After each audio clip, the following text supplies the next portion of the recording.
Alrighty, guys. What's up? I'm the new Alex, all right? We're taking over. Last time was Austin Summers taking over the stream. Now it's me. We have Austin here, not Austin Summers. And you guys might have known him. You said you did a podcast with Alex like a year ago, right? Yeah. It was about 9 months ago, a year ago. Happy days. Do you just want to introduce yourself to everyone, let you know where you started, what you do? Yeah. What's up, guys? Austin Dunham. You probably see my face before. I've been posting on YouTube and doing content for the past decade. You guys might have seen my fitness content and calisthenics content. However, since 2019, 2020, I've gained a vast interest in learning the nuances of online dating and understanding attraction. And so I created a second YouTube channel in which I started talking about that. And now I sort of manage both. But yeah, I'm super interested in the nuances of attraction, what women find attractive, online dating, presentation, fitness, and just overall self-development. So I love everything tied into that. Fuck yeah, man. How did you go from, I guess it's like an easy switch, but how did you go from like fitness advice to dating advice? Were you just like fucking slaying it on Tinder and you're like, damn, all right, I need to let people know what I'm doing here? Bro, so I kind of got into fitness. Like a part of it was for female attraction. I remember I was in high school. I was 16 years old, skinny, overlooked, low confidence. And so I think I always had an interest in that, but I ended up getting a girlfriend for a long time. And it never revisited my mind up until I had a breakup, which was in 2019. And I moved to a new city and I was like, okay, I'm in this big city. I have no idea how modern dating works. I was in a long-term relationship for the past 3 years. What do I do? Like, how do I use Tinder? Do I go cold approach? And that's when I started getting more interested in it. And anytime I learn something, I become obsessed with it. And I learn everything there is to learn about it. And I almost make everything I do a science. I did that with my fitness and calisthenics. And I did the same thing with dating. So saw some results and I started talking about my experiences. And so, yeah, I was always into the dating stuff, but I created a second channel just because I didn't want to alienate the people who've been following me, in the past. So it all worked out. You didn't want to spam a bunch of fitness guys with dating advice. They're like, dude, I'm in a relationship with a gym. Fuck off. Yeah. A lot of guys came over. They found me. I mean, some guys really didn't vibe with it because I did initially have sort of not extreme red pill views, but I talked a lot about red pill. Like red pill was my thing. But I feel like out of all the red pill creators, I'm one of the more chill ones. Like I'm not like uber hardcore shove the red pill down your throat, but the way I go about dating, it ties into that sometimes. Yeah. Okay, just a warning. I'm usually very anti red pill, so we'll see. Yeah. We'll see how this goes in our conversation later on. No, that's fine. I like hearing different perspectives, and I'm curious to know why you are anti-red pill. Yeah, I mean, when I say anti-red pill, it's going to depend on the specific piece of advice. If you spoke about red pill back in the day, it made a lot of sense, right? I'm also anti-blue pill, to be clear, right? Like, I feel like both extremes tend to go a little bit too far. So maybe your views are completely fine. I'm going to like completely agree with them. I'm not sure, but I feel like some of the red pill advice lately has moved towards a little bit of coping or a little bit of just women hating. Like it seems to be like there's a lot of guys that can't get women. And so you see some creators come out there and just be like, that's because women are trash. Women think they deserve too much, blah, blah, which there's some truth to it. I just don't think it's the best advice to give guys that are struggling. But yeah, maybe your views differ from that. Yeah, my views are definitely different. And there's like spectrums to it, I guess. Like you got your extremist red pill, the guys who clearly get no girls and it's just women hating. Yeah. Though I do see less of that nowadays. But I've always approached red pill from a purely, I'm not sure if Michael Sartain's coming here, but evolutionary psychology. Evolutionary psychology. Yeah. Evolutionary, what's the word? Not psychology. Is it psychology? Yeah, evolutionary psychology. Yeah, evolutionary psych perspective. So understanding behavior Mhm. and the why behind that, which is usually based in some sort of science of some sort, and Mhm. it tends to fall in line with red pill. Like, for example, why Mhm. are women more attracted to men whose feelings towards them are unclear versus the guy who shows overt interest off rip? You know? Oh, okay. Yeah. All right, that makes perfect sense. Okay. All right. Maybe I'm maybe I'm too tainted from all the guys that claim that they're red pill and then just fucking talk a lot of shit. But yeah, I mean that sounds fair. I like to me it's almost yeah, in my mind, I guess like in my environment. By the way, to be clear, like I don't watch a lot of the YouTube stuff. It's kind of just what students send me and shit. So um this is all I'm going off by half the time. Uh but yeah, like that's why I kind of it's weird. I don't even know how to define myself because then you say like, oh yeah, I'm more of a pickup guy. But then people are like, hey, on you're a pickup guy. You just go out and mass approach like RSD and like you're doing push-ups on the floor or something. And I'm like, well, no, not that pickup type stuff. And so yeah, I feel like it's hard to label yourself in this niche because there's so many bad actors within each space that yeah, like someone like yourself says, I'm red pill, and then you're like, oh no, I just believe in evolutionary psychology and the science behind it. You're like, oh, okay, that makes sense. Yeah. So yeah, it's tough. Yeah. Yeah. So, you know, it is what it is. Some Mm. might say black pill, but I mean, Oh, not not really, man. There's so many pills nowadays, right? It's like, exactly, bro. what do you even Holy identify pharmacy over with? here. I mean, I believe looks matter, but I don't believe it's the only thing that matters, you know? Yeah, I mean that makes sense. So, like in 2019, it's probably the perfect time to get into online dating and to end a relationship. By the way, because this is where I feel like online dating really picked up. Right, everyone like this is heading towards sort of lockdowns and things like this. I feel like everyone was getting on the apps. When you first started out, like I'm curious, what did you find worked for you? Like obviously the fitness calisthenics looks played a big part, but what else did you find made you like successful on online dating? Yeah. So the thing when I went to online dating in 2019, I actually wasn't successful. I Oh, remember, okay. That's yeah, surprising. I wasn't. In 2014, I remember I tried Tinder, got frustrated. In 2017, I downloaded it back. Um, I ended up going on a date with this like a woman who nowadays I wouldn't even look 4 times at. But I was really desperate at the time. And then Yeah, 2019, I revisited it, but yeah. at the time I was posting on Instagram, so I kind of already had decent pictures, but it wasn't Mm, like really curated with the intent of using it for online dating. And so through that, I didn't get really good results, but I did end up meeting this one particular woman who, at the time, I found really attractive, and we sort of had a fling. And she was honestly the only girl at the time I met on dating apps up until like mid 2020, right when the pandemic started, and that's when I mhm. went absolutely crazy Yeah. on dating apps. Like, that time was wild, man. I'm not gonna lie. Yeah, listen, if you're a guy on dating apps, that was the period to be. Now, yeah, it's not as good compared to back then. No, if you're gonna get me on dating apps, that was the time for it. And so, like, what would you? I mean, I'm not exactly sure sort of what you teach. Like, what would you say are the biggest things for guys on dating apps that they should look to improve or fix up? I assume looks is going to be a big one for you, but maybe you want to talk a little bit about that. Yeah, yeah. And my bad. I didn't really answer the last question in terms of what worked for me. But I can say what usually works for most guys is it's a different approach. It always starts off with a presentation. So how are we going to create an image that women find attractive?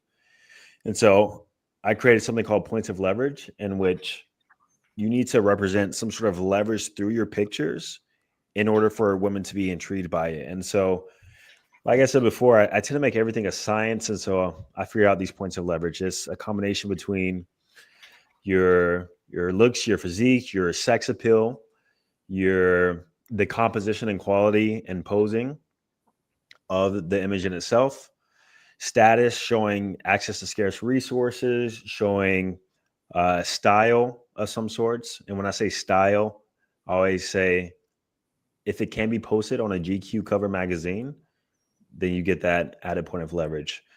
We got social proof. So you with particular people, pre-selection. When I say Actually, can I, pre-selection, I'm can I ask you about that one specifically, Yeah.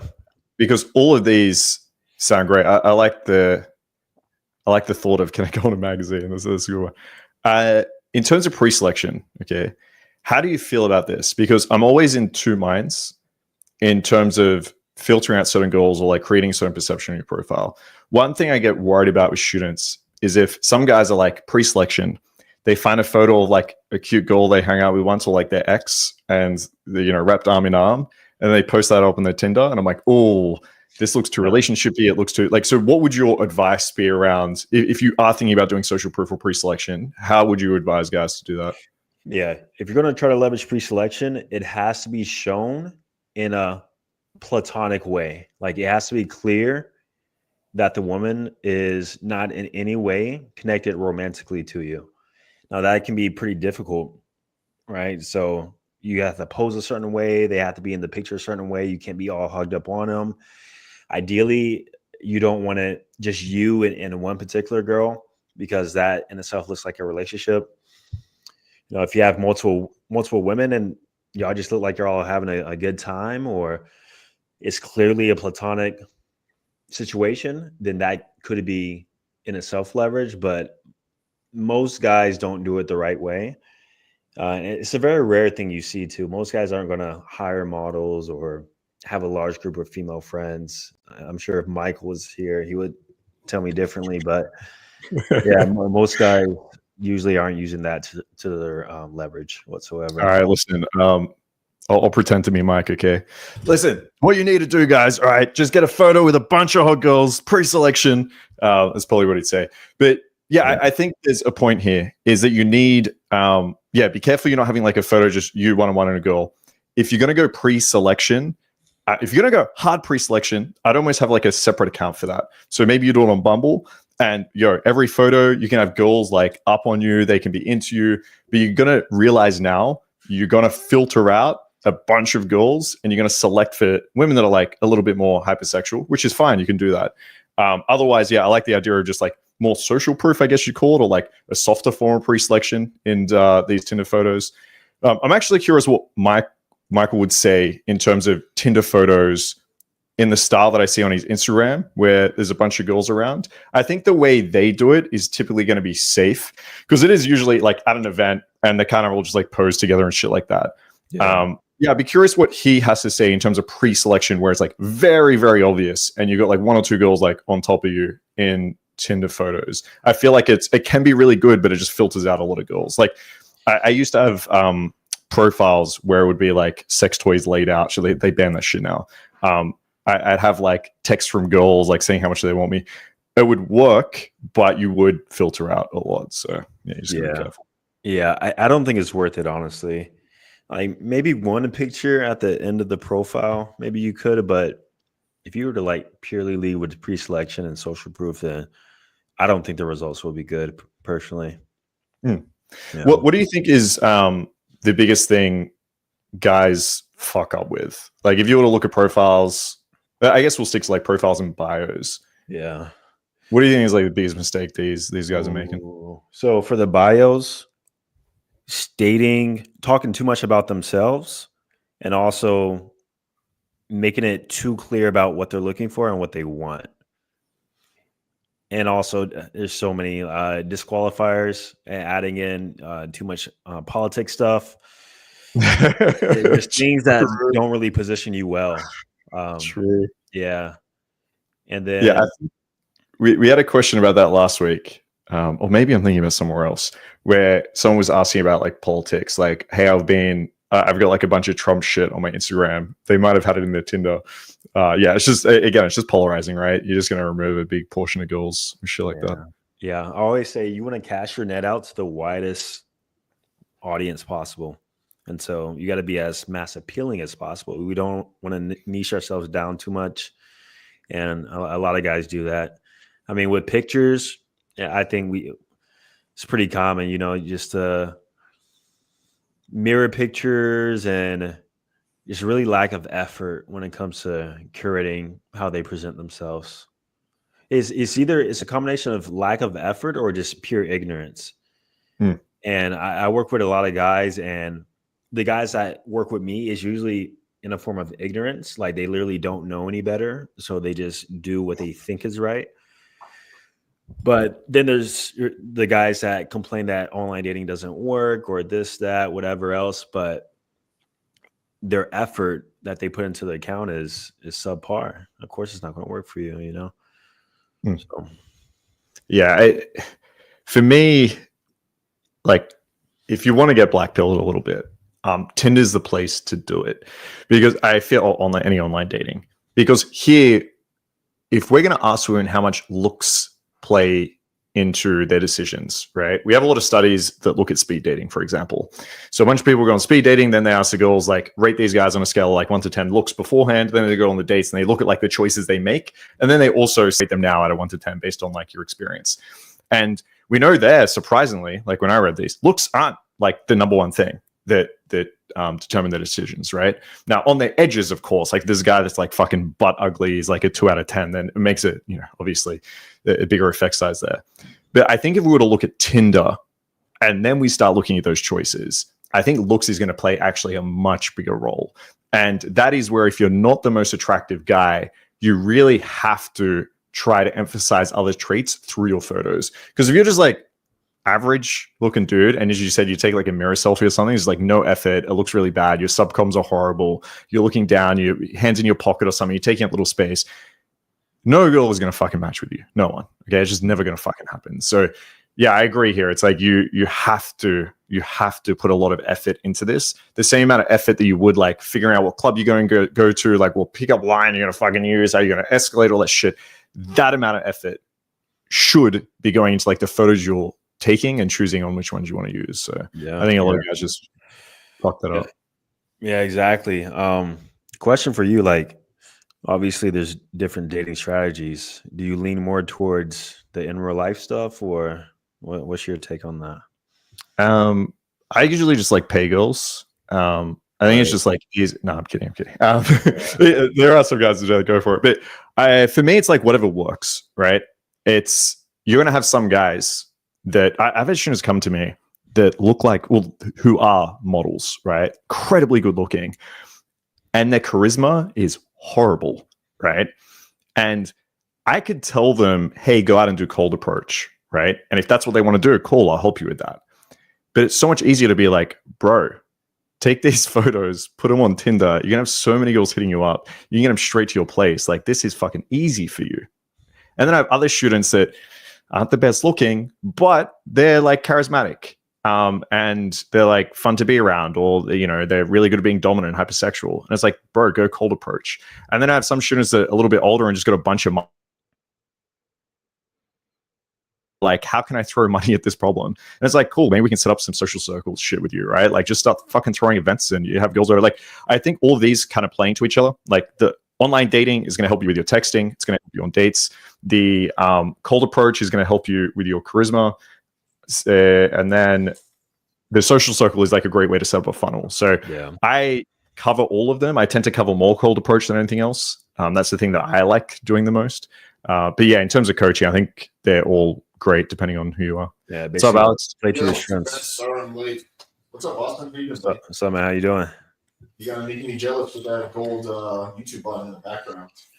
Hey, man, I saw you got demonetized, so it might take a few extra years to get it for you then.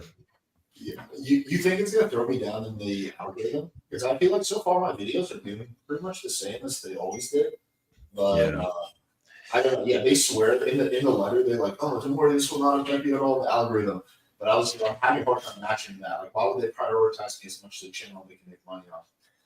But yeah, they say that Alex, they do, but if you're getting the same results, then shit, it's probably not that big of a deal. It's too early to tell, but yeah, your mic sounds really bad, bro. Alex. Yeah, your mic is sorry. Your mic sounds a bit echoey. Is it really far away or the wrong mic or something? I can fix it. Hang on a second. Camera audio. Okay, is this better? Yeah, that sounds much better. Yeah, but yeah, I don't know. The whole thing was like really fucking random. It would happen on Christmas Day, 8 p.m. Did you have a strike before, or just random? Nope, just purely random. No warning signs, nothing. Hey man. Did they say what it was for, Alex? I don't think I ever asked you. What? What was it for? How did you get demonetized? I never So actually. it was for violating their sexual nudity policy. Specifically, they felt that my channel was primarily designed for sexual gratification, which is like dudes jerking off to it. My argument was that my counter argument, which I truly believe it, is that my channel is for sexual education, right? Like I would say either my most sexual videos are educational in nature, they're infotainment. But yeah, and we kept going back and forth. And the problem is that like with YouTube, you can't actually speak to the decision maker. You can speak to someone who can talk to someone who can talk to the decision maker. And so it's just like, yeah, it's just like impossible fucking dealing with them. Sorry, dude. Your mic. Just make sure it's like faced towards you, because there's. I think on those blue. Is it a blue Yeti you're using? Yeah, it's a black Yeti. Does it keep? Yeah, I think it's only one side it picks up from, and it would. Yeah, it sounds good now. Halfway through when you were speaking, it just went really quiet again. But okay, let me change this. Is this better now? Yeah, that sounds good. Yeah. All right, cool, awesome. But yeah, anyway, we don't have to get too focused on me and my woes. Yeah. So what are you guys up to? You guys just answering some questions? We were just chatting. There's a lot of comments, but people are just roasting each other. So we were just chatting about online dating, really. Oh yeah. Okay. Well, I'm gonna start perma-banning the trolls, so that should get better. I get way better results cold approaching because I'm meeting the women I want directly. What do you think about that, Austin? I think we actually got to look at the stats.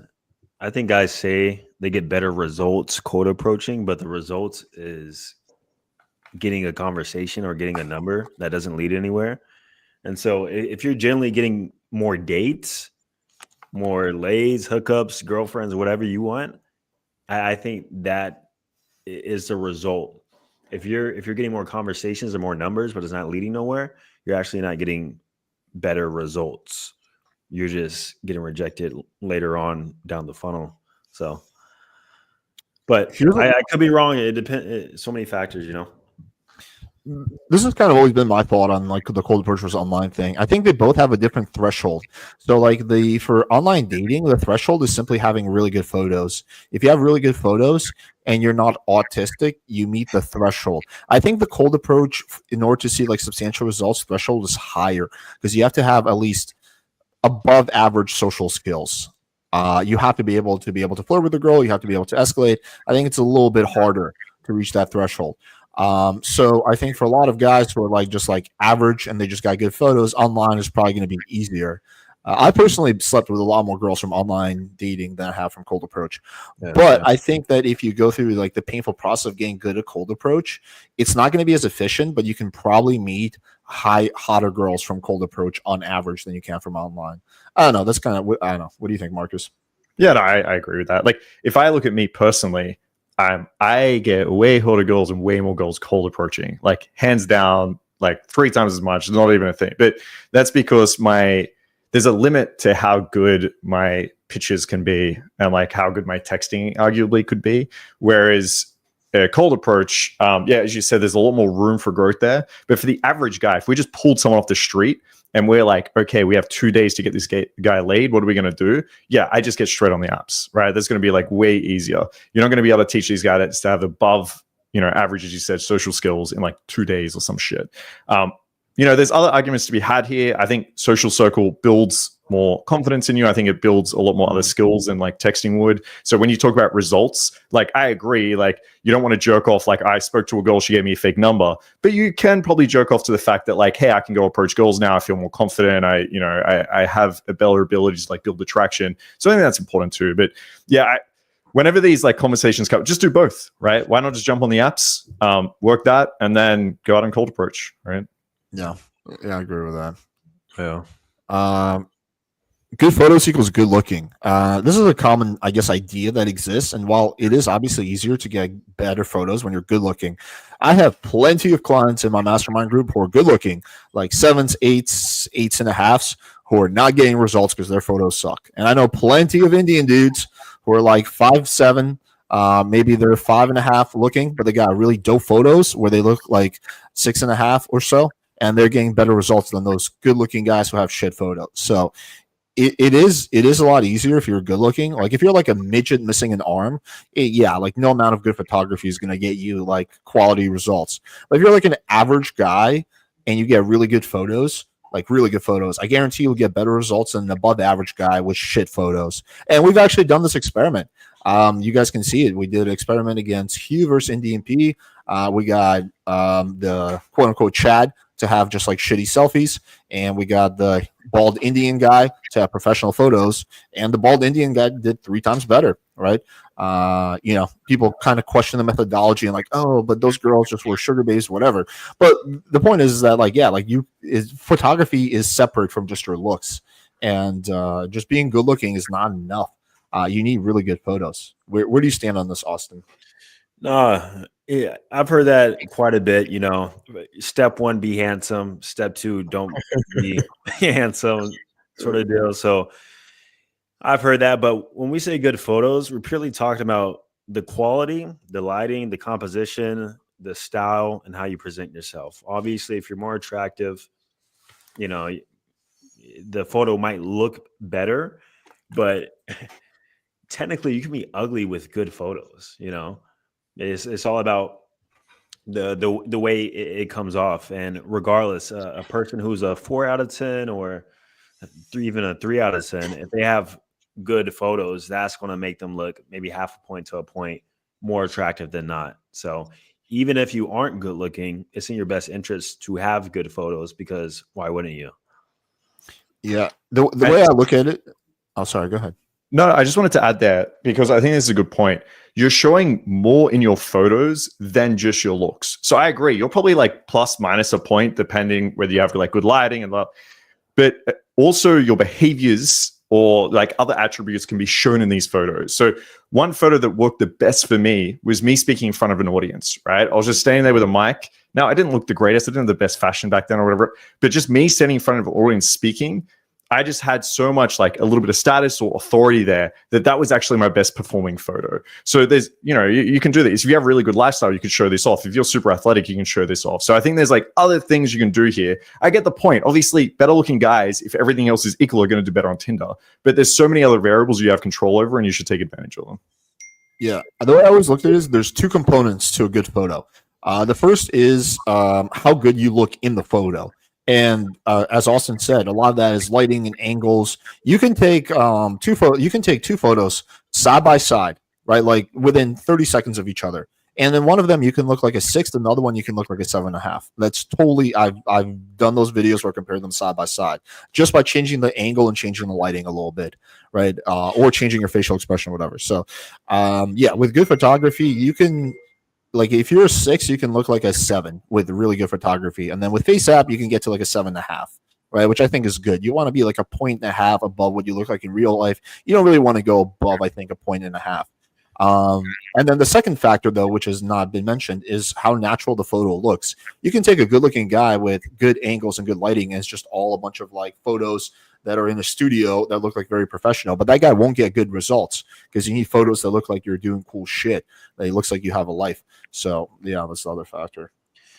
Yeah, even with my setup right here, like this, everything's curated. The lighting's nice camera. The camera's angled right above the eye, which is the most flattering for the face. Like this setup compared to like if I was on a webcam, I would literally look like a slightly different person, you know? So even with aspects like this, you know, quality matters, and that's why I take it so seriously.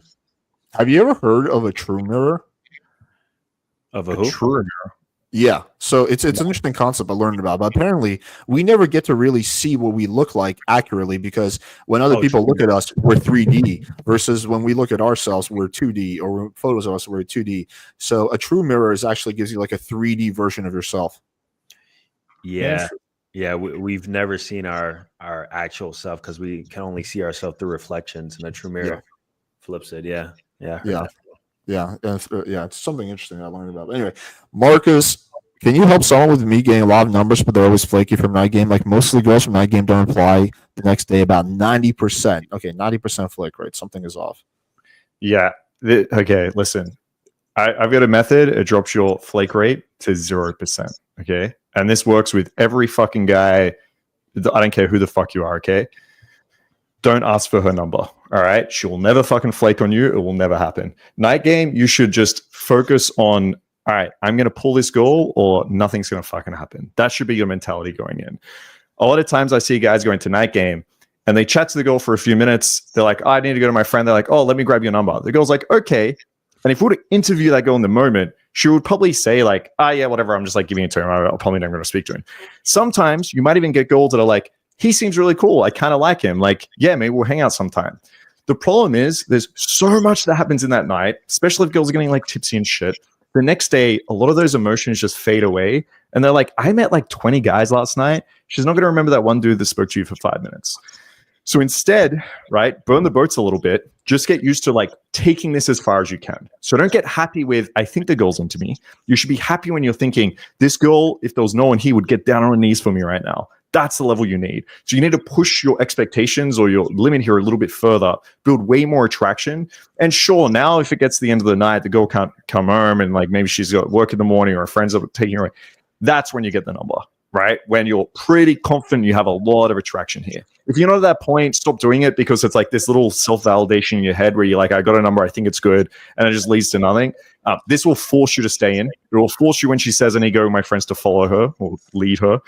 It will make you stay in, build more attraction. So I'd suggest stop taking numbers. I would just say one little trick on my end is make sure you use soft close. Like, make sure that it's not just like, hey, can I get your number? It's like, hey, you want to grab a drink? Hey, we should meet up for a drink sometime. And she's like, yeah, sure, that'd be fun. Like, yeah, cool. I know this cool bar. Oh, cool, awesome. Yeah. All right, cool. Let me grab your number and we can plan it out. Like, there should be a reason why you're getting her number, not just like the number itself shouldn't be the goal. The number is just a means to an end. I think that's an important way to look at it. Okay. Alex hasn't used dating apps in years. He's been in a long-term relationship. He doesn't know the new meta. Homie, the second to last video I did is me literally screen recording myself, swiping through a dating app, talking about showing you how to message girls and showing you my matches. But yeah, like I guess a tiny amount of research is too much to ask for. But Indian P was good looking in those professional photos, Matt. Yes, that's the whole point, is that you want to take a guy who's like maybe average looking and make him good looking with great photos. Yeah, that was literally our point, I believe. That was the experiment, right? That you take someone average looking and make him good looking. Yeah. Okay. Someone said even if you set plans in night game, it doesn't work. Yeah, you need attraction. Like Alex is saying here, talk to a girl for 2 seconds and say, let's meet up for a coffee or some shit. Like he's implying that you have attraction at first. So attraction. Austin, what tips do you have for black guys to slay in dating game in person? Sex appeal max, gym max, fashion max? I will also add to this question, Austin. Do you think there's any kind of advice you would give for black guys that you wouldn't give for like all other races, or is it all just universal advice? Good question. Yeah, that's a good question. I think it's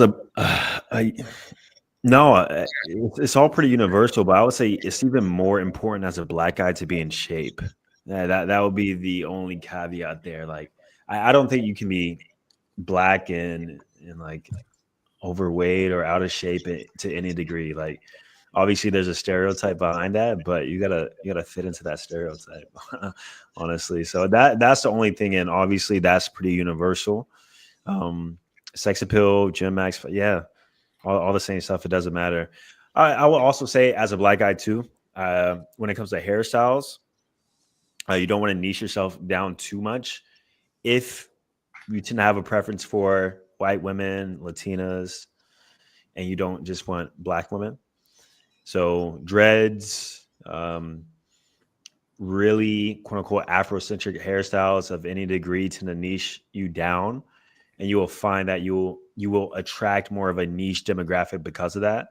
Also, your style, how you present yourself, wear something that's universally appealing instead of whatever stereotypical streetwear or anything like that. So just be universal. This is my best advice there. Interesting. One thing I've noticed is this is a pretty rare, but sometimes I think black guys play too much into the black dick stereotype to the point where it becomes like kind of cringe.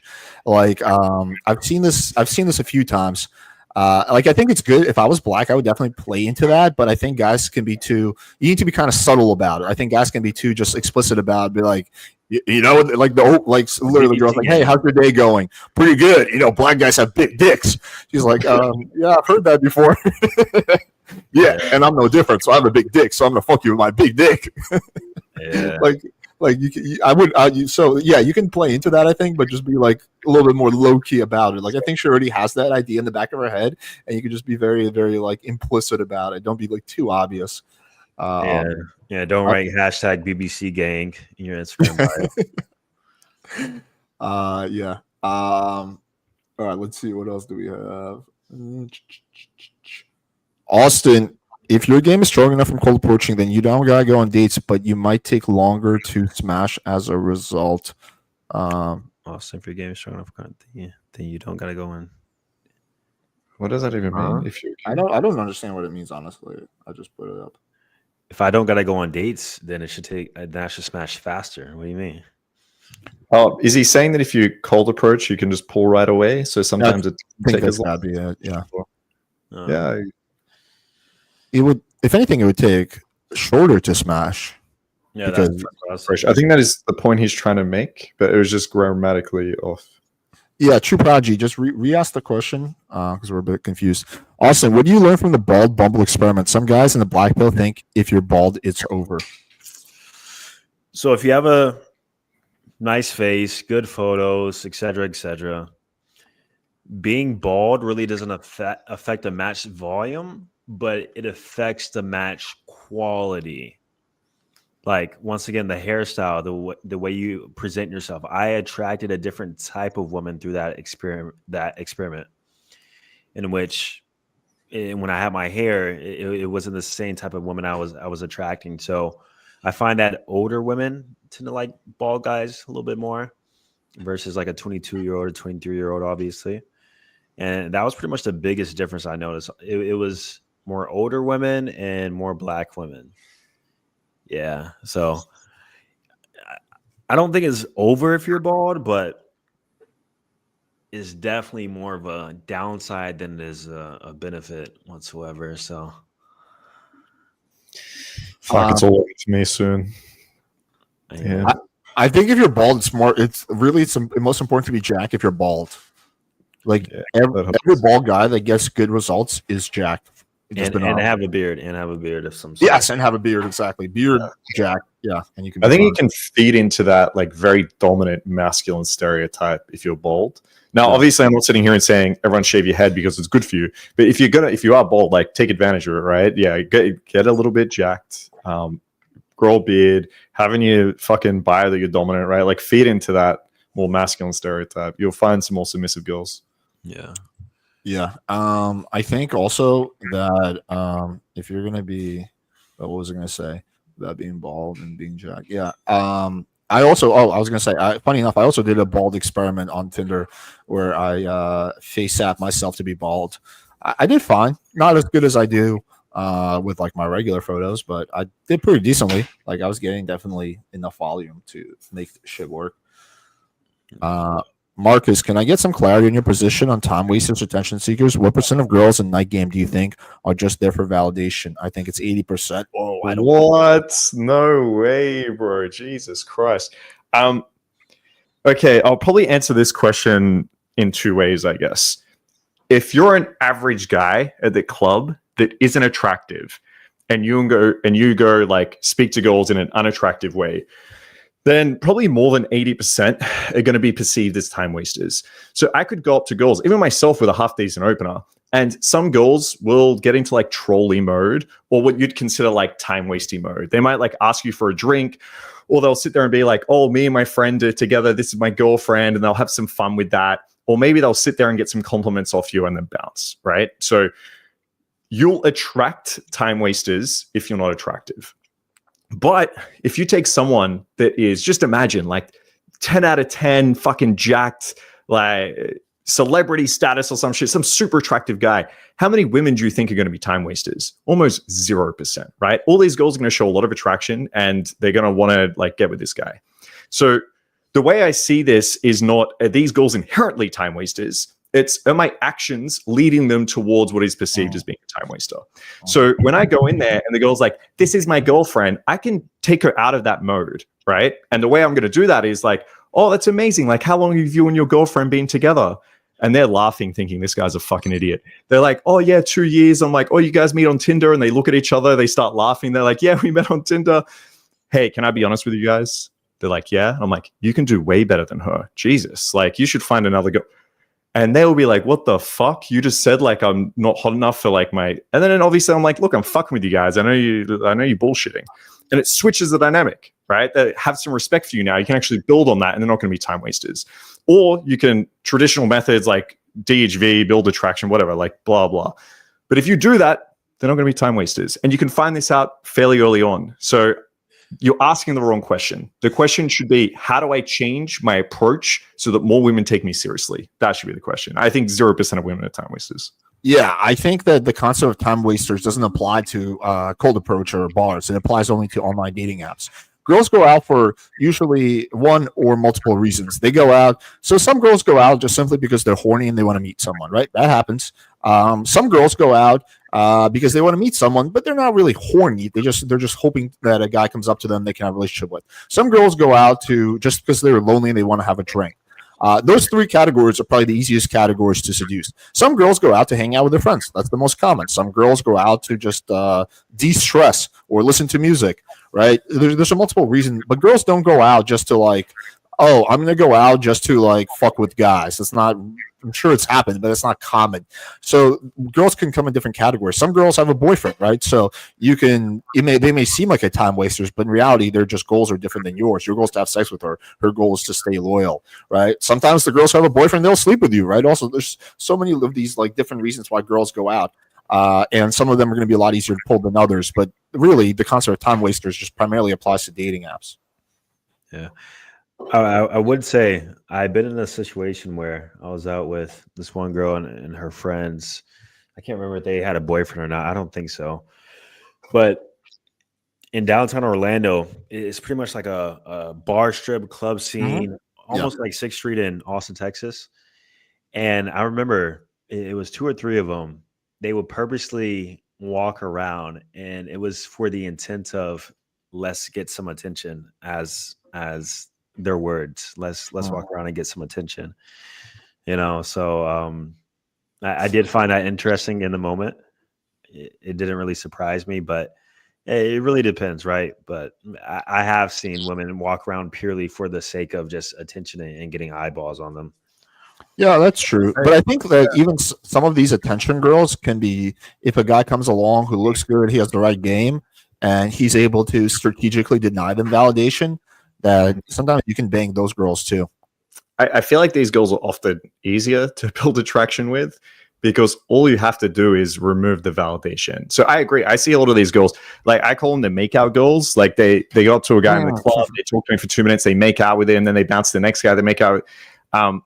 Like the perfect example of this, I can remember back in the day in Sopot, Alex, is I had a girl walk around doing this. And I found out later after we like slept together that she was engaged to be married, but she was just going out, and I guess like you call her a time to do it. But when she came up to me, I just said like, no, go away from me. And the minute I did that, I didn't even need to be attracted. All I needed to do was strip validation. And now these girls following me around. And, then I just keep doing that. I say like, look, you seem like completely unserious. Like you can't even hold a conversation for 2 minutes. Why would I speak to you? She's like, no, I can. I'm like, all right, let's see. We go sit down, we do that. Then she starts like going to walk up. I'm like, see, look, you're just an attention seeker. She's like, no, I'm not. And she did that all the way up into like proving it and like having sex with me essentially. So, yeah, you might have some of these goals. I guess like my point is I'm trying to tell the guys and empower them with, you can build attraction regardless, right? Like don't have this idea in your mind of I'm just going to get my time wasted. Understand that you can build attraction with like pretty much any girl, right? It's possible. Yeah, and if you're not getting compliance, you can just walk away. It's fine. Yeah, it's fine. Yeah. That's why you want to test for compliance. Relatively early on, like small tests. one of my memories from SoPod, because this was so long ago, was that I remember there was this group. It was like a girl, and she was with a bunch of guys.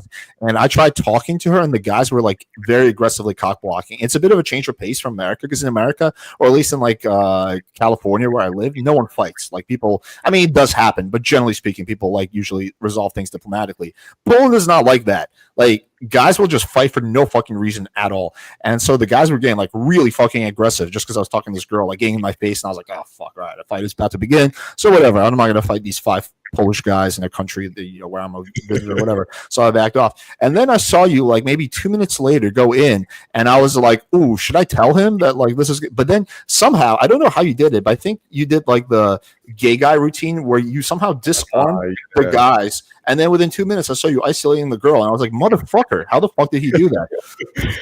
Yeah, it's probably gay guy game. I can't remember, to be honest, but yeah, it sounds about right. Yeah, that was a fond memory.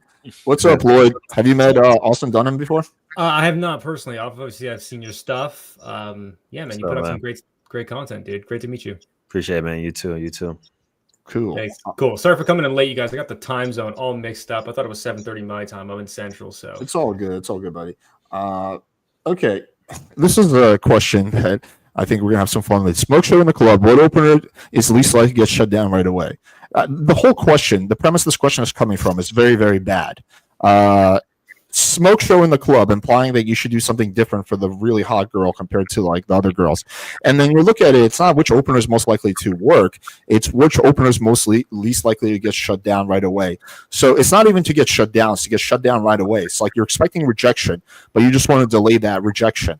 So like everything about this question is off. But yeah, I don't know. What do you guys think? Yeah, well, one thing I see guys doing, let me know what you guys think about this. You can pull it off, but most of the time when I see guys coming in and immediately just like talking about how beautiful she is and all that nonsense, I find that they'll entertain it, but it usually ends up being a waste of time for them because they put her up here and they put themselves kind of down there. You can make it work if you do it appropriately, but I find that most of the time is not the right tactic.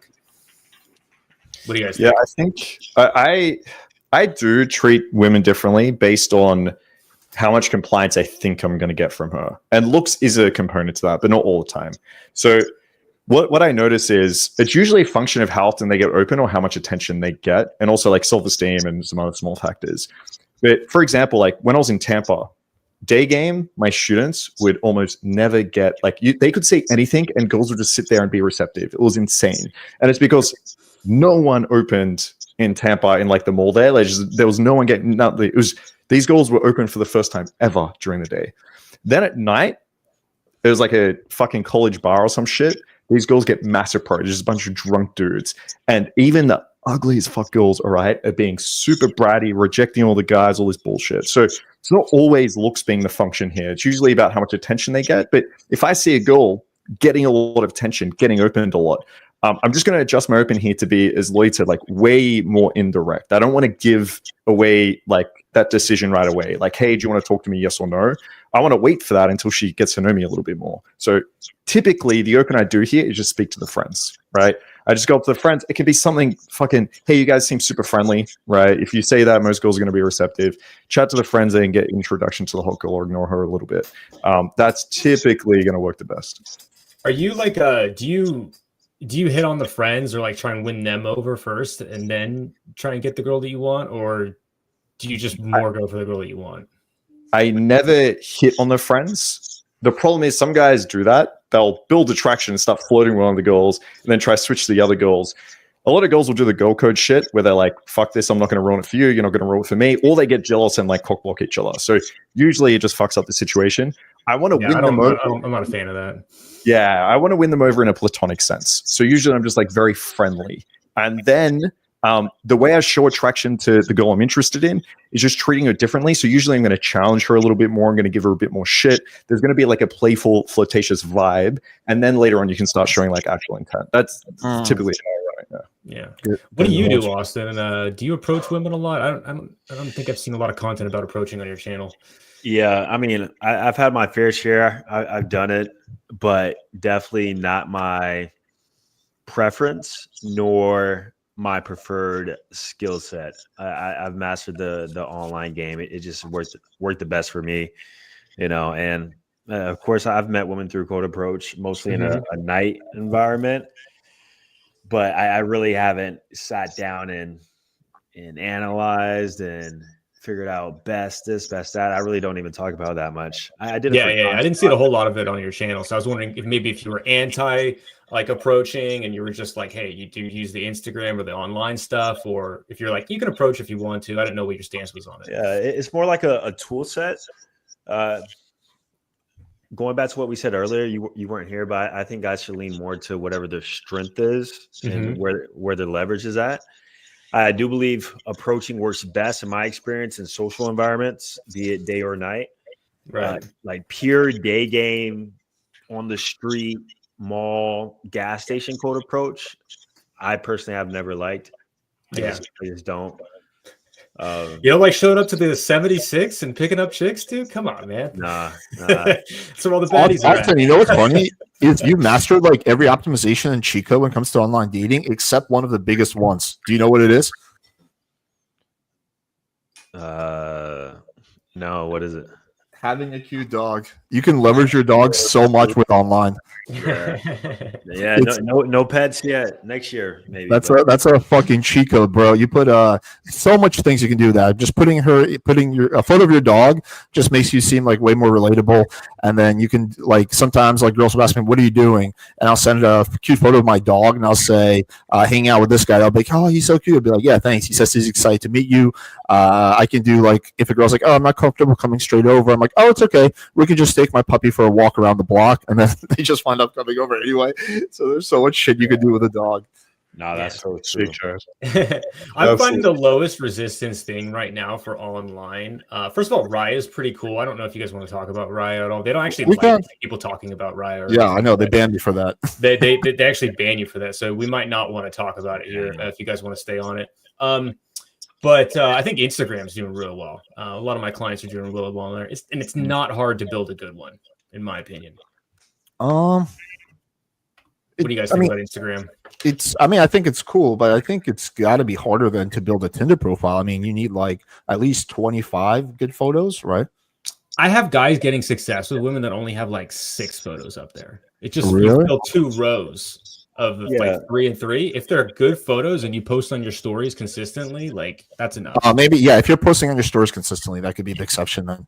90% of it goes down in the stories, from what I've seen. Like replying to somebody's story, hitting them up. Maybe they give you a follow because they like a few of your photos, and then you post a couple good stories. You reply to a couple of theirs. Like it can go down that way for sure. That's what I've seen. Yeah, I found that 6 photos for Instagram since it works best too, especially for somebody who's building up from the ground up. Having a public account and then a good profile picture too. It could definitely work. Yeah. Yeah. Good profile picture. Post some cool stories. And the way that I recommend that guys DM as well too, I'll do this. I'll go to like the explore page and you can find like things in your city. So like maybe it's a gym they work out at. So like we have on it's a big gym that people work out. If I see a girl on it that I want to talk to, I don't even have to approach her. I can just like DM her on IG and just say, "Oh, hey, do you work out at On It? Like I was just there yesterday, blah, blah." That's a connection that we both have. Like we both follow On It. We both go there. It's an easy way to start a DM, and it's not a cold DM because you have something in common already, or maybe you have some mutual followers or something like that. That's what I like to turn to is finding things that you guys have in common. And if you wanted to just like spam DMs, find things that you've been to already with people that have taken photos there and just DM the girls that you see that you like in those places. And I find that's a lot better way of DMing somebody than just DMing them like, "Oh, I liked your profile," or whatever it is that generic message that you guys are sending. It's more natural that way. Yeah. So I think it's good before you even DM the girl to follow her and maybe like 1 or 2 of her posts. And then if she likes one of your posts back, then like you're kind of in. Yeah, I recommend to follow them first, and then if they don't respond, you just unfollow them. Yeah. It's also harder to access women's DMs nowadays compared to a few years ago. Everything's going through the blessed box, and a lot of people don't know how to check that, or they have restrictions around DMing. So I do these loyalty tests sometimes, so I see it firsthand all the time. It's more difficult. Oh yeah, you still do those? I do. Like guys will still DM me about it, and I'll be like, "Sure, here's the cost," and they'll pay for it, and I'll do it. Yeah. Well, what's the loyalty test? I don't know what this is. It's a fascinating thing that he does. He basically DMs the girls who are in relationships and basically finds out if they were willing to cheat, and then he's like, the client is their boyfriend, so the boyfriend wants to find out how loyal. He slides in just to see if she loyal. Yeah, exactly. Yeah, basically, yeah. Probably never works in Miami. Probably Miami, every girl just gets broken up with immediately from that. Yeah. So I'd say about 70% pass, about 30% fail. Oh, on average. Yeah. All right. So in those 30%, how many of these goals did you close? Were you like, all right, thanks for the money, bro. Now I'm actually gonna follow this. The girl's cute. Not gonna lie, I thought about it a few times. I stopped myself. But you know what's crazy? One time I did a loyalty test. The girl was traveling and she happened to be in my city. I ended up getting her number. We ended up literally FaceTiming. I was on FaceTime with this dude's girlfriend. And she was down to come over my place that night. Oh, and sure. then I kept going because I want to see how far she would go, but she ended up flaking like 30 minutes before. But it was crazy. That's the closest I ever gotten to actually. What was the guy's reaction when you told him this? I don't even remember, man. This is like 2 years ago. Yeah. But yeah, I don't remember. Oh, sorry, guys. No, I was gonna say, what's generally the reaction you get like when you tell a guy that their girlfriend passed the loyalty test? I mean, failed. Sorry, failed. Yeah, it's never, oh, F that bitch, or I'm gonna break up with her. It's what should I do? Would you break up with her, or like, they want like some reassurance if they're gonna make the right decision, or they don't know if they should. I'm like, bro, like, I mean, are you serious? Up to you, DM, but I feel like most of them stay. They probably do. Yeah, guys are willing to overlook all kinds of crazy shit. That's insane. Like, to all of us, it'd be a no-brainer. Obviously, you break up, but yeah, I bet you're right. I bet most of them do wind up staying with their girlfriend. Sometimes, I bet some of them don't even bring it up. Well, it's probably not a huge shock to them if they found it out. Like, they came to him for a reason. It's not like they came to him thinking like, oh my god, this person's 100% loyal. I want to check. Yeah, most of them probably already know something's going on. Yeah. But I wonder if some of them like were trying to just do it for fun. Like, I know my girlfriend's loyal, but this is just gonna be funny. Shit for fun, it's gonna be a funny story that we're gonna have. We can laugh about it with when we have grandkids. She fails. No one's doing that shit for fun, Alex. Do you ever get guys that are super defensive or in denial and are like, I don't believe you or some bullshit, or like they want to see more proof? Does that ever happen? Sorry, say it again, man. Do you ever get guys that are in like super, like a lot of denial here, or they're a bit defensive about it, or get upset at you? Not upset at me, but the girl always gets upset at me. They don't get upset at their guy. Once I send the screenshots to the dude and the guy tells her, the woman goes off on me in the DMs.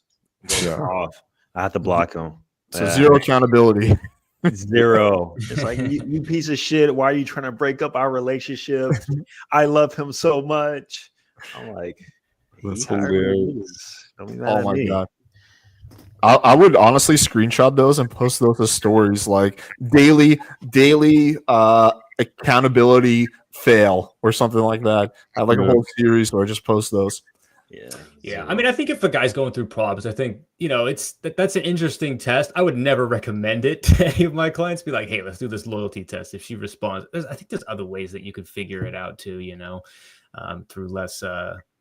Let's do. I think you're right. The test is, if you're willing or you're thinking about doing a loyalty test, you're probably right. Okay, like if you're already thinking about it, then your relationship probably isn't that great. You should probably move on.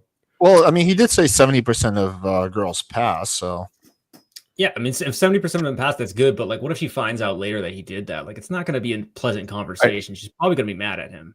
I guess my point here is like, you can have a shitty relationship even if she's loyal, right? Like if you're at this point where you don't even trust her enough and you're doing this, your relationship probably isn't that great. Like she could pass, unless, as you said, people are just doing this for a laugh or some shit. I don't know the motivation behind it. I just think like if you're in a relationship and you're second guessing it this much, like you probably need to work on your confidence, you probably need to work on a relationship, you probably need a different goal. Like there's probably a lot of underlying things that are a problem here, not just is she loyal or not. Like that's the end thing. Like it's already fucked when you get there. So yeah, I mean, I'm gonna try and sell him into a program that actually teaches this guy how to, handle this without that.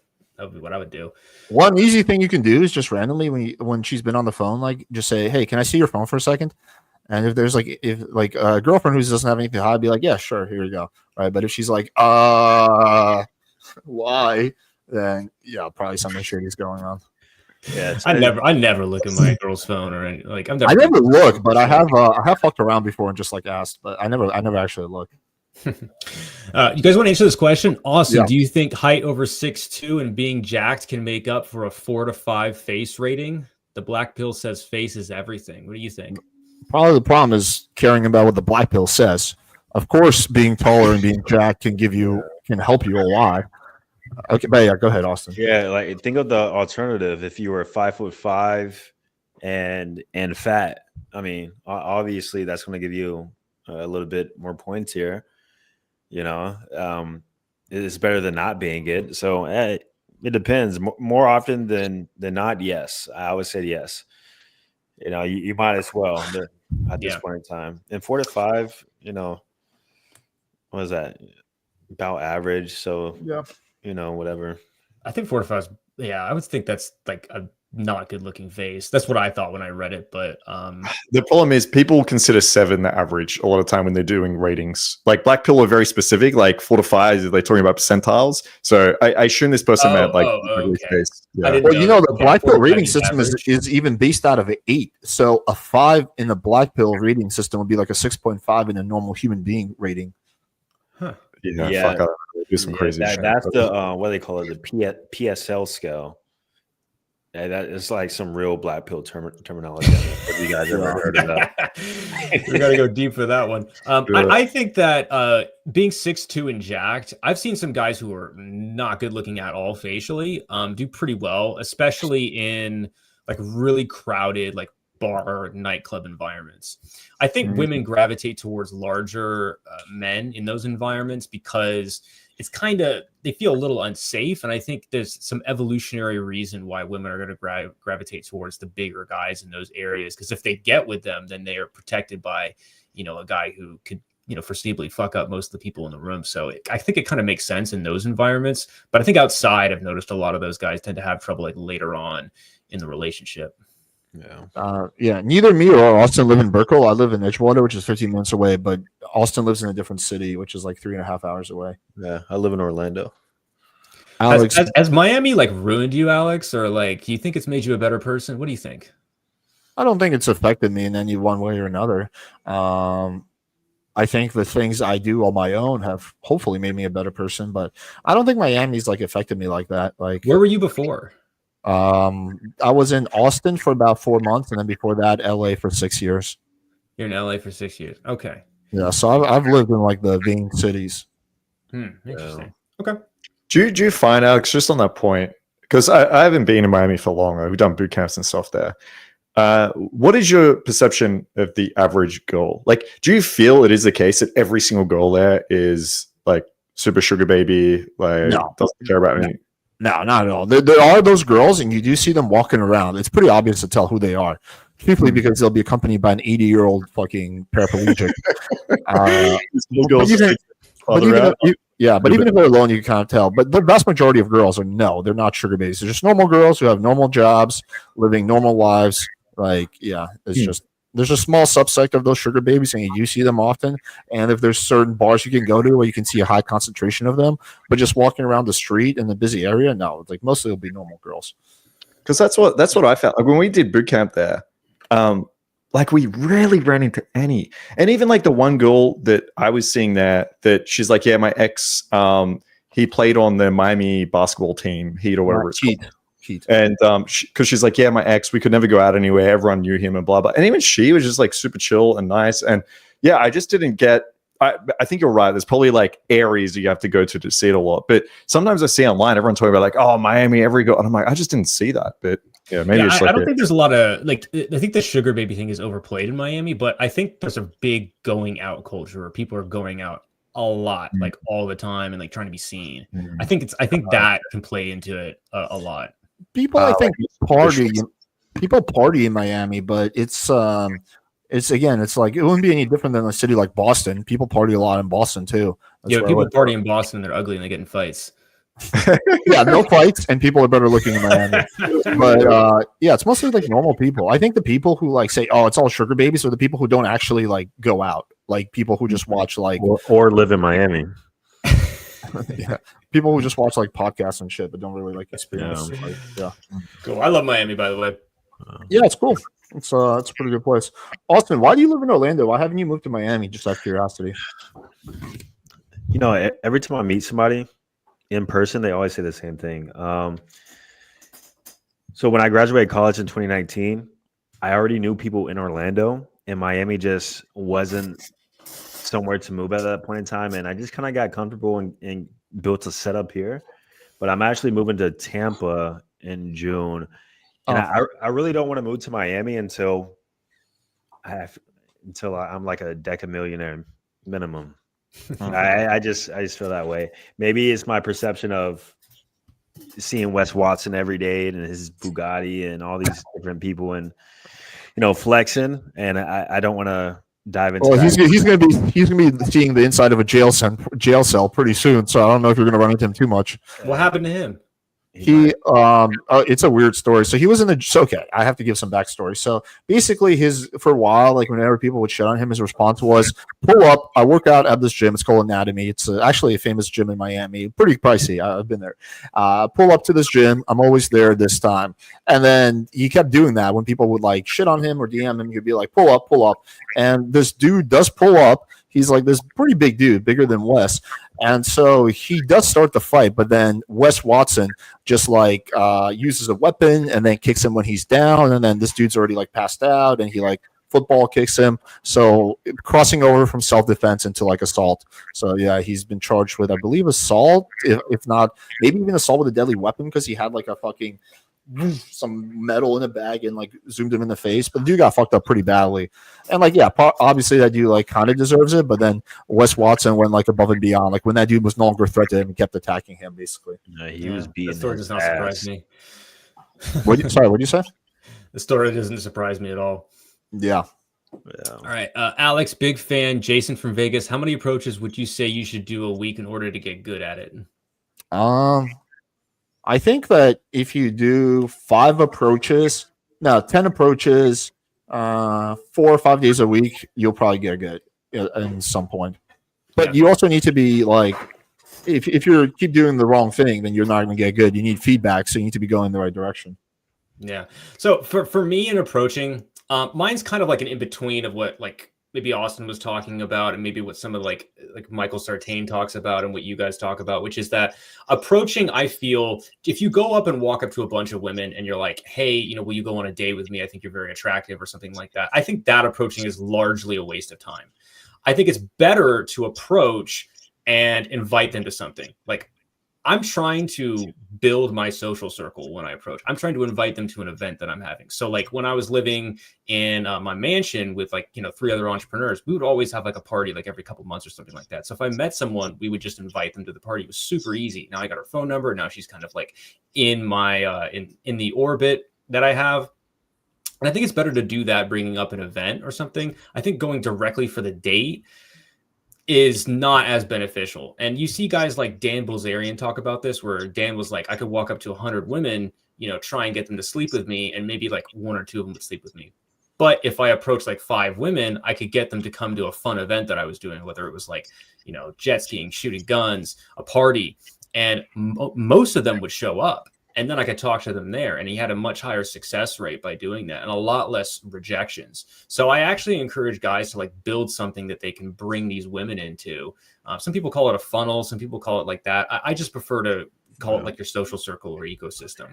And basically you're giving value right off the bat. So I like for guys to just like talk to everyone in their environment and bring them into their environment rather than thinking rather than isolating everything where it's like, okay, I'm going to approach now. And my approaching is like separate from my social life. No.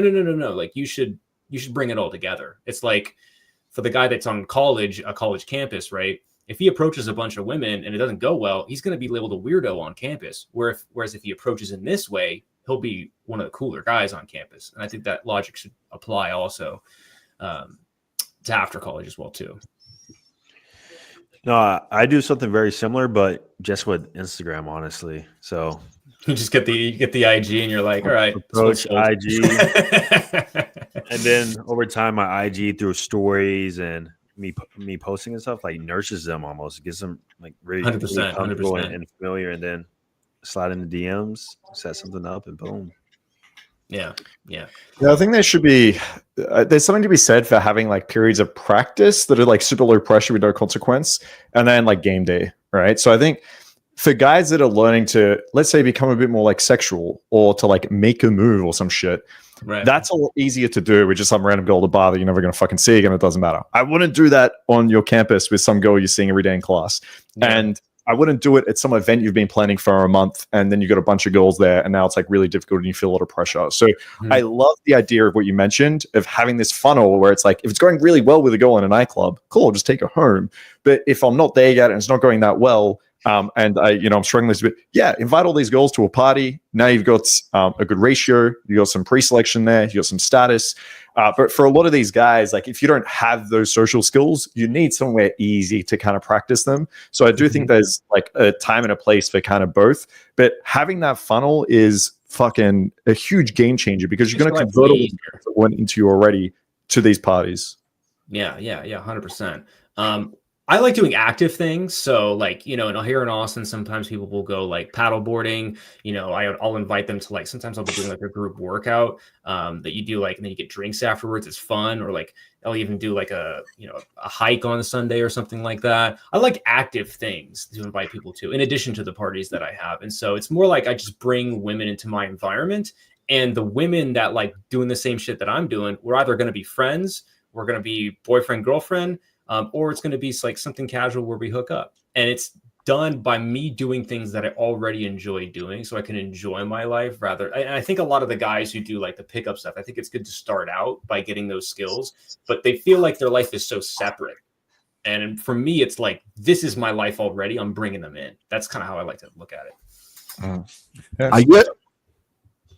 Sorry, I was gonna say I get Austin, but please ask him if he's a girl he likes on the street. How would he approach her?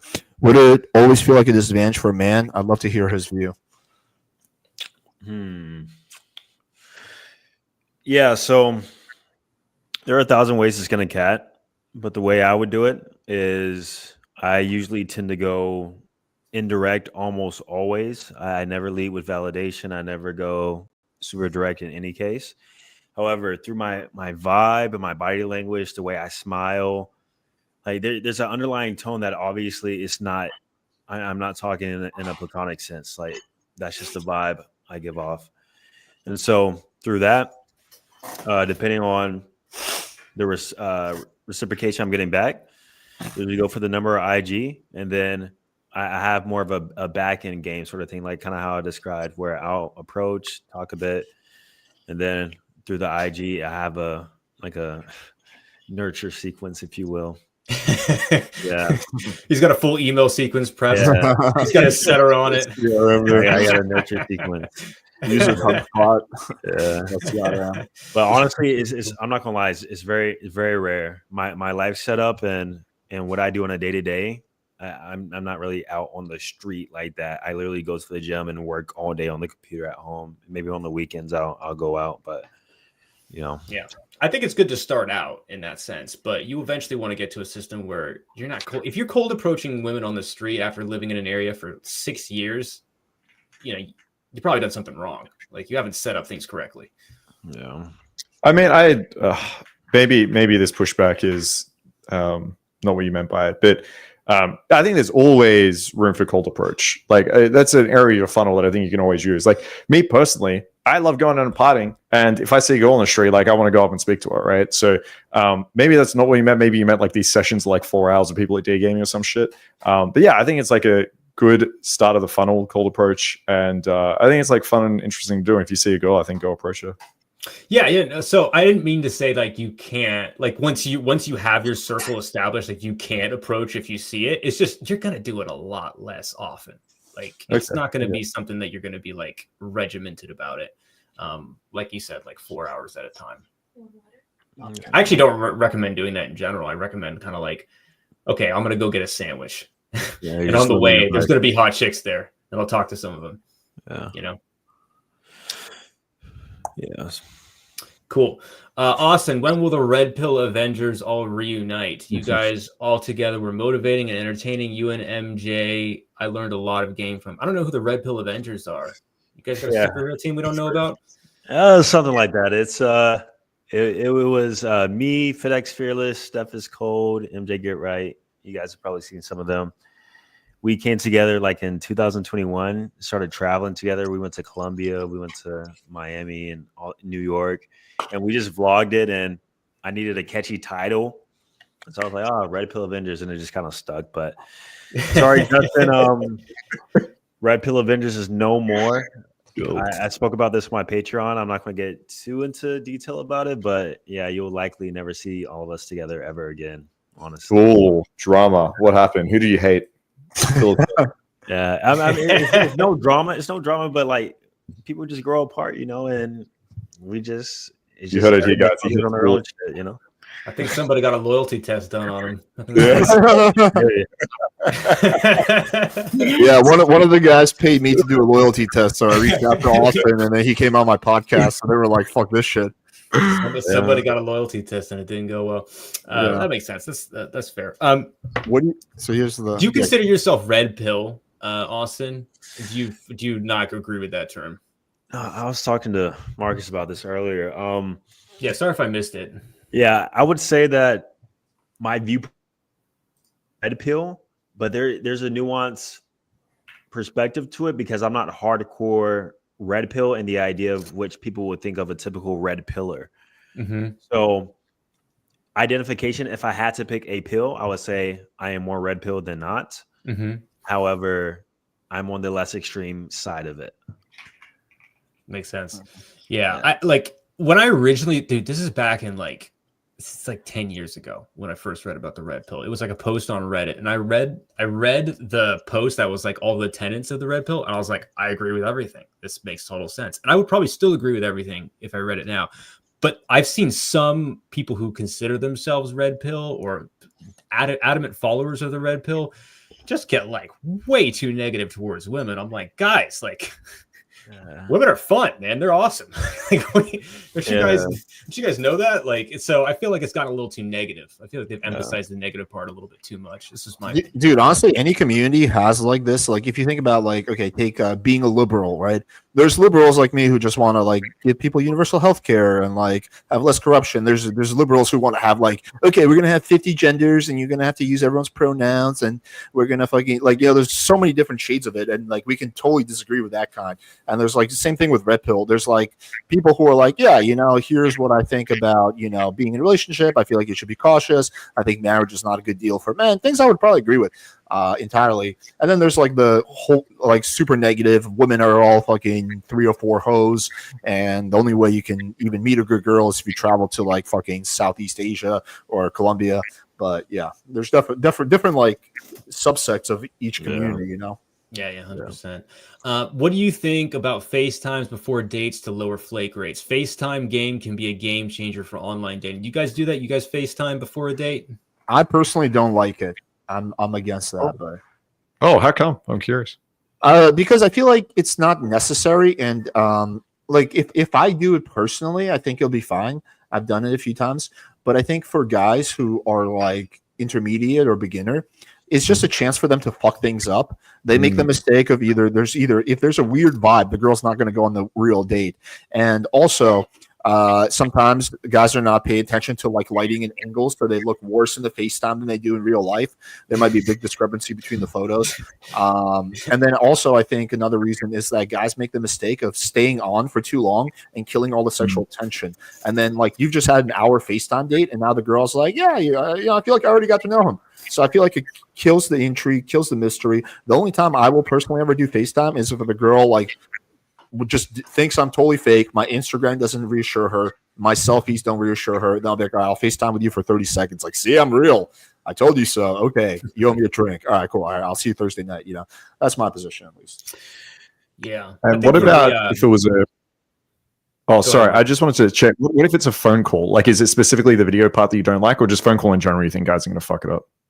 I think phone calls are better. I still think a lot of guys fuck up phone calls. I'm much more open to phone calls, but I generally don't think they're necessary. Like, I think I can just accomplish everything I need to with text and voice memos. Okay. Gotcha. I love the phone call. So I respect Alex's position. I think that's like, you know, I can see why he doesn't want to do it. There's more than right. There's no right or wrong answer here. It's just preferences. But yeah, a lot of clients that do it fuck it up. I personally love the phone call before a date. Almost every single time I talk to a girl on the phone before the date happens, the date goes well. And like, you know, sometimes if they won't pick up or they don't want to talk to them, because some, especially the young ones, they don't like talking on the phone. They're like, you know, they think it's like, they get super nervous, and so they I know how you get AIDS. Not picking it up, but like if that happens, I typically see a much less success rate with the date. So a lot of times I prefer to do a phone call because I'm not a big like coffee date person. Like if I'm gonna take time out of my day to go on a date with somebody, like it better be fucking good. You know, it better not be one of those things where it's like, okay, she just goes on it and then, you know, I don't hear from her after that, or I don't like her, you know. That to me is a waste of time. So I'd rather talk to her on the phone, just see if she's chill, see if she's cool, and then I go on it. And almost every time that happens, the date's good. But if she doesn't pick up, it's up in the air. Yeah, I've never been a fan of FaceTime or phone calling. I do find it useful to honestly make sure that she's not a catfish and that she has a decent personality. Can't tell you how many times where I've invited a woman over my place and honestly, I'm just thinking about how to get out of the situation, be it, you know, she looks a little bit different or she's annoying. Oh, Austin, it's so easy. You just meet them outside and say, hey, sorry, I'm just not feeling it, but thanks for coming. You just turn around. No, I'm talking about where she's already on my couch and it's like, you know, we've been talking for 20 minutes. Oh, yeah. Like a fire alarm that goes off and just like, if I don't find a girl attractive in real life, I just like do like a very polite instant rejection. Yeah. I've had to navigate that. It didn't happen all the time, but in which case, in that instance, I did wish I FaceTime, but I find that sending voice notes works the same exact way in a lot of cases. Voice notes are good. I like voice notes. They're great. Yeah, I guess I kind of agree with all of you here, which sounds a bit weird, but essentially, yeah, if you're like an average guy and you fucking suck at phone calls and you don't know how to have like a good camera angle, then yeah, avoid it because you're probably going to end up worse than better here. But for those guys that do think they do a good job on the phone, they're able to jump on, say like, hey, I got to head to the gym in like 5 minutes, but we can chat quickly. So it gives you a way to get out. If you like build the tension up a little bit, if you just show that you're a fun, cool guy, which is usually all they want to check from the phone call, then it probably works out like really well in your favor. But also, as Lloyd said, like girls these days, like they're so phobic to fucking phone calls. So yeah, voice notes can be really good. But once again, like voice notes are good if you have like a nice voice. If you're going to speak really nervous and really fast, then probably just avoid that as well. But yeah, if the girls are like questioning and want to see you're not fake, or you just want to build like some tension or some trust before a meet, then it can be good. You just have to be good at it. Don't get stuck on the phone for more than like 15 minutes though. Like guys, sometimes hard calf. Yeah. I hear stories like, oh, we were on the phone for 2 hours. Like that's pretty common that I hear in my mastermind. It's like anything past 15, 20 minutes is like way too much and you're doing more harm than good, most likely. Yeah. And then, yeah, I just see this a lot. Like, oh, we had a nice 2 hour phone call, but then she flaked on the date. Like, yeah, because all the intrigue, all the mystery is gone. Yeah. So I wanted to talk about this subject with you guys. We can maybe answer a few more questions, but everyone here makes a decent living, right? So if you're talking to them, and I get some guys that ask me about gold diggers, Do you find that to be a big problem, or do you guys think it's a little overblown by a lot of the guys that ask that? I think it's way overblown. I think Yeah. that it just like, the gold diggers will like not agree to come straight to your place. They're gonna say, "Oh, take me to a fancy dinner first or whatever," and you're like, "No." And then like that's, I mean, some of them might play the long game, but they're gonna come over. Like what are they gonna do? They're probably gonna fuck you, and then at some point try to get you to give them money, and you just say no. Like if you just say no to shit that you should say no to, the problem just completely disappears. Honestly. Yeah, I would agree with that. I think it's pretty overblown by most of the people there, and I think a lot of the stuff that the guys do, the guys who are victims for gold diggers, I see their strategy for attracting women, and I'm like, well, no shit, you got taken advantage of. You led with money. That's all that's attractive about you currently, and so it's no surprise that she just took the only thing that was good about you, right? But the guys who actually know what they're doing with women, I've never heard this to be a big complaint. And depending on the culture, some guys will say it's a gold digger, and I'm like, bro, this girl's just Russian. Right? Like, if you're with a girl and she's like, you have to pay for my drink, and guys are like, oh, fucking gold digger or some shit. It's like, no, that's just her culture. Like, you're a pussy. You're not a man if you don't pay for the $10 drink. Now, if she asks for a handbag, different story. But like, sometimes it's just the culture. Like, I know I'm not as familiar with like Latin women and shit like that, but it's probably a little bit similar there. But Eastern Europeans, like, if they're just asking you to like pay for the meal or pay for a drink, it's usually just within their culture. It's not them being like a gold digger. Yeah, there's a big cultural difference between Western and Eastern Europe. So you go to like Finland, Sweden, France, girls will insist on paying for their half. You go to like Poland and like east of there, if you don't pay, the girl's gonna like just she's gonna be like, "What the fuck is wrong with you?" Like it's just really there's a big cultural thing there. So yeah. Have you guys noticed a change in your like results with women? I know probably everybody started doing well with women without money, but then also once you got money, did you notice a change in it at all, or is it exactly the same? I would say from a retention standpoint, they're more likely to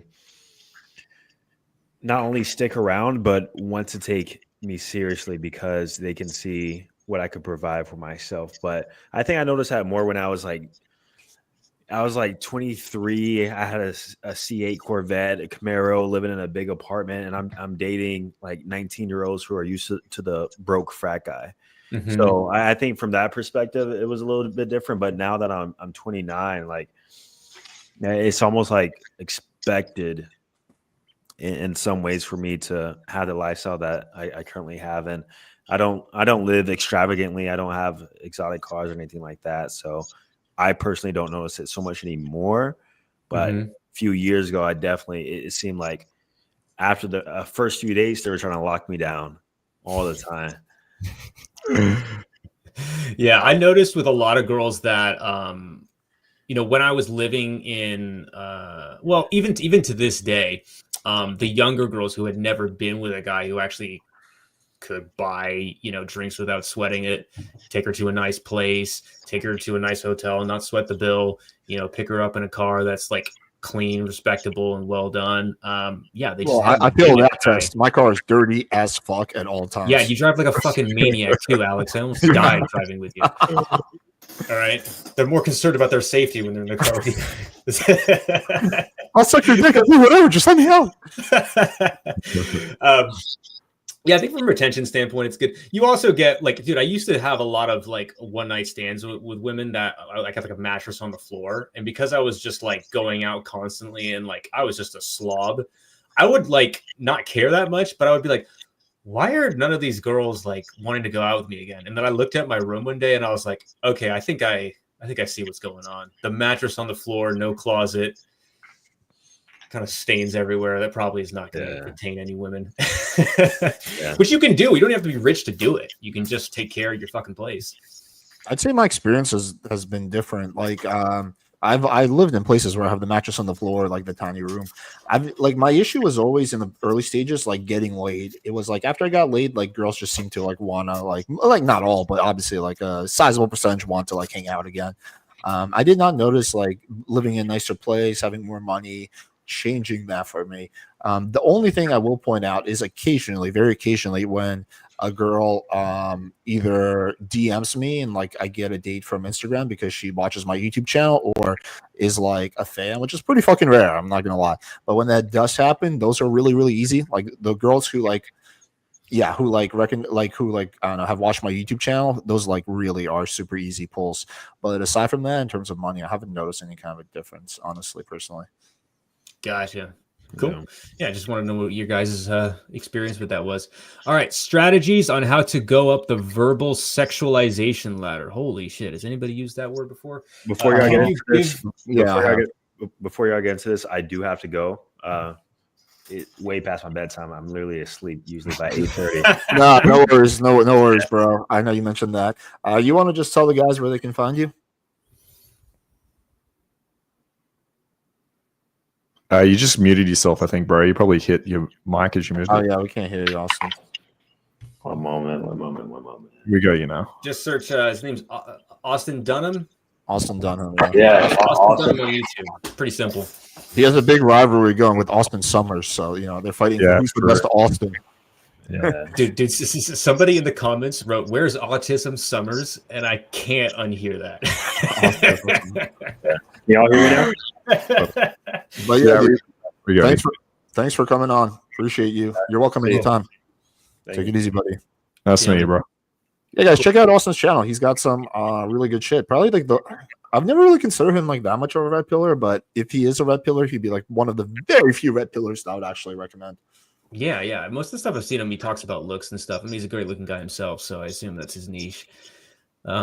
He does a lot of like cool, he was like Tinder experiments, actually. I'm sorry? He does a lot of, like I said, cool Tinder experiments and stuff like that. Oh, okay. Yeah. Like similar to some of the stuff I do, actually. We have a lot I've seen you do some of that as well. Okay, cool. You guys want to do a few more questions? Yeah, let's just do like 2 or 3 more, and then we can wrap up. Strategies on how to go up the verbal sexualization ladder. I have a whole video on this, actually, where I break this down. How to escalate verbally and how to escalate physically. So verbally, you would start off with ideally with humor or like very light innuendos. Like just light sexual innuendos. If she's receptive to that, then you can step up the sexual humor, use more aggressive innuendos. If she's okay with that, then you can start talking about sex in like the third person. You can start talking about it being like, yeah, it's crazy. Like for example, Miami, I feel like it just has a bunch of porn stars. Like I wonder if that couple over there, I wonder if they do porn. They're probably like, yeah, we just finished a nice porn shoot. Now we're gonna fucking get dinner. Like I don't know, it's just a rough example, but it's talking about it in the third person. Then the next step would be talking about it in the first person, talking about it like your sexual stories, her sexual stories. Last step would be talking about it in terms of you guys, like, hey, we're gonna do this sexually, we're gonna do that, blah blah blah. So yeah, that's like my very quick answer. Yeah, I like it. Yeah, I think it's great. Problems are a big deal to start with. So similar to what Alex said about like the innuendos, just holding a little bit more eye contact, shifting your tonality a little bit lower, holding a bit more tension. That is like the first way. The girl's never going to say no to that, right? It's the first way to start, and then follow what Alex said. It was good. Cool. Alex can admit he agrees with black pillar. I mean, Austin himself calls himself a red pillar. I mean, I didn't put that word in his mouth. He says he's a red pillar. But yeah, like if the black pill argument is that looks matter, every single fucking person agrees with that. This is like a common black pill thing. It's like, well, you think looks matter, so you're a black pill too. Every single fucking person on the planet thinks that looks fucking matter. Okay, the question is to what degree. Black pillars typically believe looks are 90% or 100%, and no one on the panel, I believe, believes that. 100. I think it's the universe. I think that's what makes them a black pillar is they're 100% looks. 100%. Some of them will say like 90%. I've heard that, but yeah, I think 90% plus. That's when you're a black pillar. 80%, you're kind of bordering on a black pillar. Gotcha. Yeah, I think the black pillars. I think they're detrimental, but I think it's also. It's a rebellion against what dating used to be like 5 or 6 years ago. When I first started, it was like people were not focusing on looks at all. And then I think because no one was talking about it, a community formed where it was like, fuck all this shit. I'm not getting results. It's all looks, which, yeah, looks obviously matter, but maybe it's not to that far extent. Right. Um, I looked into this. There's a study. I'll need to find it. I can send you guys later. And they basically went through black pill forums. They interviewed black pill guys, and they did a whole study on like what caused this. When we say black pills in this study, it's going to be the vast majority of people like on the forums. There's not going to be these guys on YouTube. They're probably going to believe different things. But they basically found a lot of these guys are lonely. There's a high incidence of autism within this group. They complain that they can never get any girls, and so like it seemed to be a lot of it was in essence like a coping strategy. So I can't get women, right? I have two choices. I either blame myself and try to improve, which they find that hopeless. Like it's impossible. I can't do that. The only option I have is to blame something else. So if I can say it's 100% out of my control, it's all to do with looks, then it's not my fault. I'm just not good looking enough. There's nothing, I can just give up hope. It's fine. It's a little different to, I think, like probably the black pills we have in the comments or the ones on YouTube, which are like, no, you can improve. Like you just need to be like better looking and this is how you do it and blah, blah. It's more empowering. But it seems like the vast majority of black pills that are, you know, in forums and online and everything like that, it just seems to be a hopeless, like, how do I put the fault of dating on something else and not on myself? It's a form of a victim mindset. It's a victim complex that a lot of black pillars have. I know some red pillars have it too, by the way. Victim mindsets also exist outside the black pill, but largely that's what I see. If the black pill was just purely like, here's how you can improve your looks, like this is, we're just going to talk about practical looks maxing strategies, I would be all for that, right? I've covered that on my channel. I think that's awesome, right? Is that a black pill thing? Is looks maxing a black pill thing? So here's been my observation. This is what I observed. I have only ever met like one or two black pillars who are actually jacked. Most of them seem to be skinny fat or in suboptimal shape. So Yeah. I think that like black pillars LARP around pretending like it's all about looks maxing, but I think they almost never looks max themselves. And they always just like seem to have an excuse like, oh, well, my face is too bad, or like, oh, well, I'm already getting this on Tinder. So I don't really think they care about looks maxing. I think that's just something they pay lip service to. I think it's mostly of like nihilism and doomerism. It's like, well, I was born with a 5 face, so therefore, you know, it's probably, you know, there's not much I can do, so I'm going to be able to get 5s maybe. And that's like kind of what it is. And yeah, it's just been my observation engaging with this community pretty heavily. I find it to be a very, very toxic community. Again, all victims are toxic in general. Like you don't, if you're, you don't want to date a girl who's a victim, like a girl who's always like, oh, this fucking always happens to me, blah, blah. I'd never date a girl like that. Never be close friends with people like that, right? You don't want victims because they'll never take accountability for anything. They'll always blame everything on you or blame everything on the outside world. But yeah, there's just a massive issue with it's not a positive community. It's not a community of action. It's a community of largely again, there's some exceptions of complaining, whining, bitching, and being victims. Yeah. I mean, what do you guys think is the if somebody wanted to change their looks, let's say they believe that they're ugly, what do you think is the typical like if someone's a 5 out of 10, could they possibly be an 8 out of 10 in your opinion if they made changes to, you know, maybe their diet, exercise, skincare, fashion? Well, here's an observation I have is that guys in the black pill really, really undervalue their looks. I've had clients who are pretty good looking who are like, yeah, man, you know, I don't know, like, do you think I'm good looking enough to even get results on online dating? I'm like, dude, you're better looking than me. Like, you're fucking. He's like, yeah, but I was told that my face is a 5 out of 10 or whatever. And I'm like, oh my fucking god. So I find that they delusionally like downrate themselves sometimes. Sometimes they overrate themselves, but most of the time I think they underrate themselves. So they think things are worse than they really are. At the end of the day, the majority of guys, like most guys are average-ish. Most guys are between 4 and 6.5, realistically. Not a lot of guys are 3 and lower. That's just statistically, those are outliers, right? So for the vast majority of guys, 98% plus, they can get their looks to a point where they can do pretty well combined with good game. Like they can, if they get in good shape, they grow out their beard or whatever, they get a good haircut, they take care of their skin, they do all that stuff. They can succeed with good photography and dating apps or just with good cold approach skills in real life. But yeah, again, Yeah, I agree. I do think though, somebody in the comment wrote that a 5 can never become an 8. I think if you were a 5 out of 10 and you were like real fat or whatever, and you know you worked out, got in shape, you know, took care of your dress, wore clothes that fit you, skincare, hairstyle, all that stuff, I think you can absolutely become an 8. I don't know I've ever met someone who like maybe there's been some clients that I've gotten that have just like a really bad deformity that like, you know, they probably just need to get some plastic surgery to fix that shit. I haven't seen anything that's not fixable in today's world. Yeah.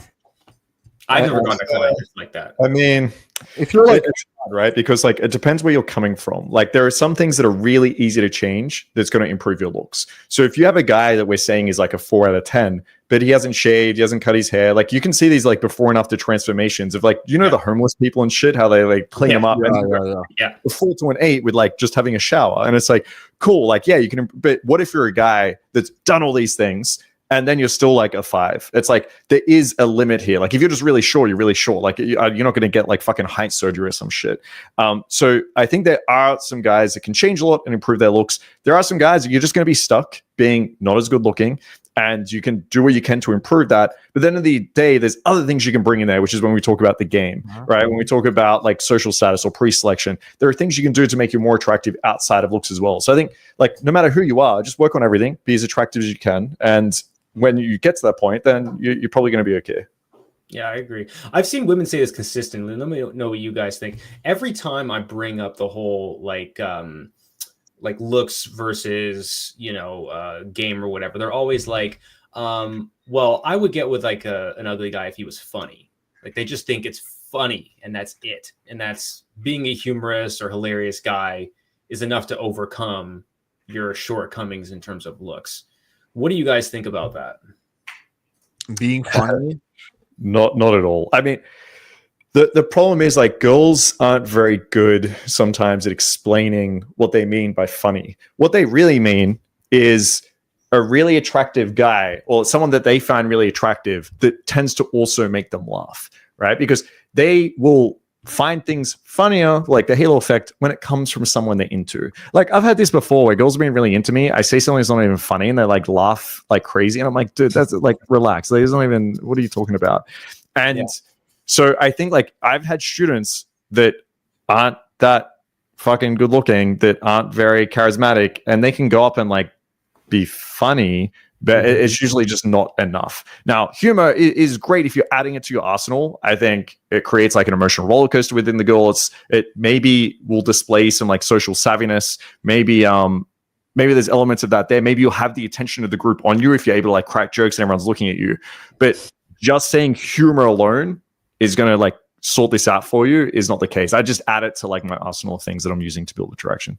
Yeah, I mean, partially agree. I think humor by itself is not enough. You need to be able to build sexual tension. You need to be able to have a man-to-woman frame, blah, blah, blah. But I do think humor, like if you're really funny, that can give you a big fucking boost. It's like I would say if I was forced to, like, you could never make a joke or use humor, I would really struggle for an extensive period of time picking up girls. So that's just like I leverage like my humor so aggressively when I'm trying to pick up a girl. It just gives, So I think that being funny gives you a big advantage, right? But it's not the end all be all for sure. Yeah, I think I'd have to partially agree with like both of you guys about the humor thing. Like I hear a lot of women say this, and my girlfriend says this sometimes too. Like she does hair for a lot of women, and she'll be like, "Oh my god, this gorgeous girl's with this like, you know, fat Mexican dude." And I'm like, "Well, why'd you get with him? Is he rich or something? Or does he have game?" And she's like, "Oh no, he's just funny." And I'm like, is that really the only thing? You know, there's probably a lot of other things that she's not saying, or maybe they're not aware of. Because I've seen plenty of guys who are naturally absolutely hilarious, and they can't get a girl to save their life because they don't know how to show up like a masculine guy. Yeah, and like actually like take them through the process. Okay, they can make them laugh, right? They can get a joke out of it, but you know, in my experience, usually the laugh is a lot harder when it's with a guy who they see as a guy who they can follow. They see as a guy who they can go on the journey of a date with and feel safe. That's I think if you just have humor, you become like a dancing monkey. So you need like to have a masculine framing, to be able to build sexual tension. So yeah, like when I was kind of getting into game in the beginning, I used to fall into the dancing monkey frame a lot because I would just crack a lot of jokes, but I would never really stop and build sexual tension. And so I would have the girls like laughing their ass off, but then at the night they'd be like, no, I'm just gonna go home with my friends because and that's like a trap I kept falling into until someone pointed it out. So definitely humor alone is not enough, but it definitely I think is a big advantage. But I think like this may sound like kind of negative, but I think humor is something you're largely born with. I think you can work on it a bit, but I think like if you're just not funny, like no amount of practice is going to make you funny. You know, it's something I think that you just kind of either have or you don't. To like maybe 80%. Like I think you can work on it. You can, if you're someone, for example, who's funny with your friends, but you can never be funny with girls because you're intimidated or you're awkward, that you can obviously work on. But if you're just not funny, period, like you can't make your friends laugh. Like, I don't know if there's anything that can actually make you funny. I don't know. What do you guys think about this? Dude, here's the thing. A lot of guys, I will say this, and there's this to a certain extent, I agree. There's a lot of guys who, and this even happened to fucking me, dude. I used to be joking around nonstop in class. I was always making jokes. And then as I got more serious in my business and I just like started working a lot, I would notice, I would go out and I'm like, I haven't cracked a joke. I haven't made anybody laugh. Like I'm fucking boring right now. And it's because when you get in work mode and you've just been thinking like that all week, for you to get into silly, goofy, fun, playful mode, it's really fucking tough sometimes, you know? And so what I recommend that guys do to kind of get their funny side back is, you know, put on some comedy, you know, maybe listen to a conversational podcast with comedians, you know, exercise that muscle a little bit throughout the week, because sometimes people forget it. Like you said, like they can joke with their friends, but when they go to a hot girl, they start overthinking. Well, get yourself in that silly mode before you go out. And that can help a little bit, especially if you've been working all fucking week. Because, you know, for me, if I've been working all week and then now it's time for me to have fun, I don't even know how to have fun for the first 30 minutes to an hour of that social event. I don't know if you guys are similar to me, but that's how it works for me.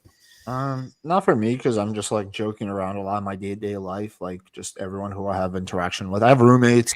I'll go to like PT and like I joke around with my physical therapist all the time. But even after deep work, Alex, like where you're really focused on creating content or something like that, you still. Yeah, but I think I just have a goofy personality, honestly. So for me, it's like pretty easy. I think I'm just a goofy fucker. What about you, Marcus? How to maintain humor? Is that what you're asking, sir? I mean, do you find that you need to like warm up your humor sometimes if you've been working all week, or is that just something you can turn on, snap the fingers? Yeah, I feel like with me, I tend to warm up socially with every aspect. Like I find it hard if I go out to the club. Like if I've had zero social interaction that day, I find it hard to just like turn that shit on. So I will usually chat to my buddies. Yeah, exactly. Like I'll usually chat to my buddies. I'll do like a warm up set for me. That helps a lot. Mm-hmm. So I guess in that process, like a lot of the time I am like trolling fucking girls or being humorous, and it's not something I'm consciously thinking about. Like I need to warm up my humor. Just like warming up socially in general, I think is like super helpful for myself. Cool. Yeah, I think it's easy when you're like a natural troll like me. Like I just that's my natural go-to is to troll. Actually, that's like just as a fun like observation about myself. Like that's how I cope with a lot of things, like negative news. Like someone tells me like a really sad thing, like and I'm just like, yeah, but you know, I just make a joke, and then it's like, ha ha. I'm like, oh fuck, yeah, probably shouldn't be trying to make a joke when this dude is talking about his dead grandma and how painfully she died in that car crash. I was like, well. Yeah, so I don't know. That's just like for me, humor has just been my like always go-to. Kind of well, one of the things I've noticed about you, Alex, is that like, you know, there's some people who get in this industry and it's about hustle, grow. I think you genuinely enjoy just like bringing people together, like how this podcast is. You generally have fun with it that a lot of dating coaches I've seen don't do. Yeah, I mean, I definitely have fun talking to you guys. I don't think I have fun talking to everybody. I have fun talking to certain people. Like you guys are fun to talk to. Yeah, I mean, I wouldn't say I'm mostly an introvert, so I like to be social for a certain amount of time, but then I get like my social battery gets drained. I don't think you're an introvert, dude. I'm definitely, yeah. Like most of the time, I'm just like, I can't handle, like when we have family reunions, for example, my family's like all like really extroverted. So it'll be like 3 days straight. Everyone's hanging out by the pool, chilling, drinking. I'll hang out for like 3 hours and then I retreat back to my room and I hide. And my cousins will be like, "Where's Alex? What are you doing?" I'm like, "Dude, I need to rest. You haven't done anything. You've just been sitting by the pool." I'm like, "Yeah, I'm fucking tired." Okay. So yeah, I kind of am, but I'm an outgoing social introvert, I guess. Okay. Yeah. But anyway, I'm glad we. Sorry, were you gonna say something? No. Let's just do one more question, and then if Sure. you guys want to head out after this, we can do that. Yeah, sounds good. All right. Did you Look up did to you anyone look up when you to started? anyone when you started game? I Who are the looked up. guys that you guys looked up to? Mystery. No, Austin Summers actually. I knew about him before I started because he's been in this industry forever. Him. Oh my god, it took me fucking over a year to get him on for the first podcast. But yeah, I think it wouldn't be that hard. what? I feel like it wouldn't be that hard. Austin. Well, I Summers didn't was have hard. like really much of a following at that time. This is when I was like pretty fresh to YouTube. You have a bigger Revolutionary following than Lifestyle he does. Design. I looked up to swooptheworld.com, but they're no longer doing their thing. I don't know. Yeah, probably those people. Dude, the first time I was really young, I was in high school. So I was in high school. That was when kind of like the game came out, and I read it, and it was like it did look ridiculous. But at that time, I was actually kind of like a black pillar. I literally thought that what you looked like determined the woman that you would get, and that was all that mattered. The first time I ever heard somebody talk about improving yourself in order to improve your dating life was actually Mystery. He was sitting on a couch. He had a giant top hat. He was wearing a fur coat, and he was surrounded by people dressed even more ridiculous than he was that had more ridiculous names. And that was the first time I heard somebody coherently talk about improving yourself to actually do better with women, socializing, and dating. No one had ever told me that before. I thought it was determined by just who you are, and that was it. I didn't think you could improve at it. So that was the first time I heard you could improve. The thing that inspired me the most, probably, was Tucker Max at around 2000. Oh, me too. Yeah. Around 2015 and 16. I had read Tucker Max's books, and I thought the guy was like just an asshole, but I was like, if he actually committed himself, he could change a lot of lives because so many dudes read this book and look up to him. So he actually did. He started a podcast. It was called The Mating Grounds. And to be honest, I don't think he took it very seriously. He sounded annoyed every time he was on there. He would honestly insult the guys who asked questions. And I was like, if he actually tried to make this good, it could be something special. Because he refused to teach like picking up women, and he was more kind of like making guys more normal. And I had hung out with the guys at RSD. I had hung out with Jeffy in San Francisco, Max. I've seen all of these guys take people out on boot camps. And the guys who had frequented the boot camps, they were always getting weirder. They didn't get more normal and well-adjusted. They always got weirder. And I was like, there has to be a way to actually help these guys and not just take their money. And by the way, I'm not saying that RSD is bad. I think RSD does a lot of great stuff. Okay. But I saw a lot of guys go through their program and get weirder. They didn't get better. And so I was like, there needs to be something that's actually more holistic that actually helps people out. That isn't the just be yourself. And also the hardcore pickup stuff. I wanted there to be an in-between. And that was what inspired me to actually like start doing this. Dude, you reminded me. Yeah. My first, this was before I knew about the pickup community. My first impression to picking up girls was a Tucker Max book. I read it when I was a freshman in college and it blew my mind. I was like, holy shit. But, his stories involve a lot of drinking. So I was like, okay, I got to get really fucking drunk every fucking night. So I would. First up, get drunk. Insult everybody around me. Yeah. Get thrown out of the bar. I actually did try that, honestly. I remember I did try. I was like, oh, let me just be more insulting. But it was so incongruent with me because I'm just a fairly nice person. So me just randomly insulting people were like, are you okay? Is something wrong with you? I was like, fuck you, bitch. Did your results improve at all during that time, or did they get worse? They did. It was impossible. You can't get worse than 0, right? So right. I don't think they went downhill, but it did open up my eyes to what was possible. And but really was reading the game that really was the massive paradigm shift. That was my senior year of college. That was the big paradigm shift because Tucker Max had game, but he doesn't talk about how he. So I just assumed he was like a natural. He doesn't really talk about how he developed game or anything specifically. Versus the game, it was like shows like how they went from nothing to that, and I was like, okay, Yeah, that it's really definitely a more inspirational book, I'd say. Yeah. Sure. Cool. Bro, What about you, I wish, Marcus? Anybody that inspired you? I wish, man. Nah, like my Just stories are weird. myself. I just looked in the mirror one day and I'm fucking. Basically. Yeah. Like I honestly, like I started going out just because I got to have a relationship, and I was like, fuck it, I just need to like get out. And it wasn't even to pick up. Like I just wanted to fucking get out and do something. And then I met some guys who were doing like some RSD shit, but I thought it was a little bit cringe. And so yeah, I basically just trial and errored a bunch of shit. That's why it took me a little bit of time to get good. But yeah, I trial and error a bunch of shit. There were some RSD guys that I used to game with, but when they started like doing crab walks and shit, I was like, man, what the fuck is going on here? So yeah, like my biggest regret is not having like a system I could have really started with and worked with. But I guess the plus side of that is I got to go through the grind, so it helps me a little bit on the coaching side of things. But yeah, fortunately, I didn't really have anyone. Yeah.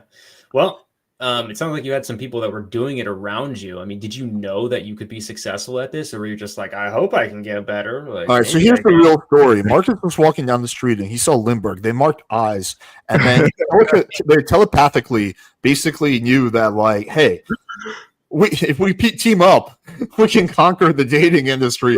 There's a telepathic thing. It happened like almost instantly, right? Dude, that's a funny story. The first time I met Lindbergh, I was probably like 2 years into game, and he was from a different state. He was from Melbourne, and I was from Sydney. So he came up, and so we had like friends of friends. It was like a pickup community. I thought he was from Sweden. He's from Melbourne. No, he's from Sweden. He was living in Melbourne. That's how we met. So he came up to Sydney for like a weekend, and he actually amogged my housemate. So my housemate was like with this like blonde Swedish girl. Alex stole the girl off him, and I was like, I fucking hate this guy. What a douche. And then we became good friends after that. But yeah, that was our story. That's funny. Yeah. Cool. All right. But yeah, cool. Fun stream. Yeah. Well, I'll see you guys next week. All right. We'll catch you. All right, guys. Take it easy. Cheers.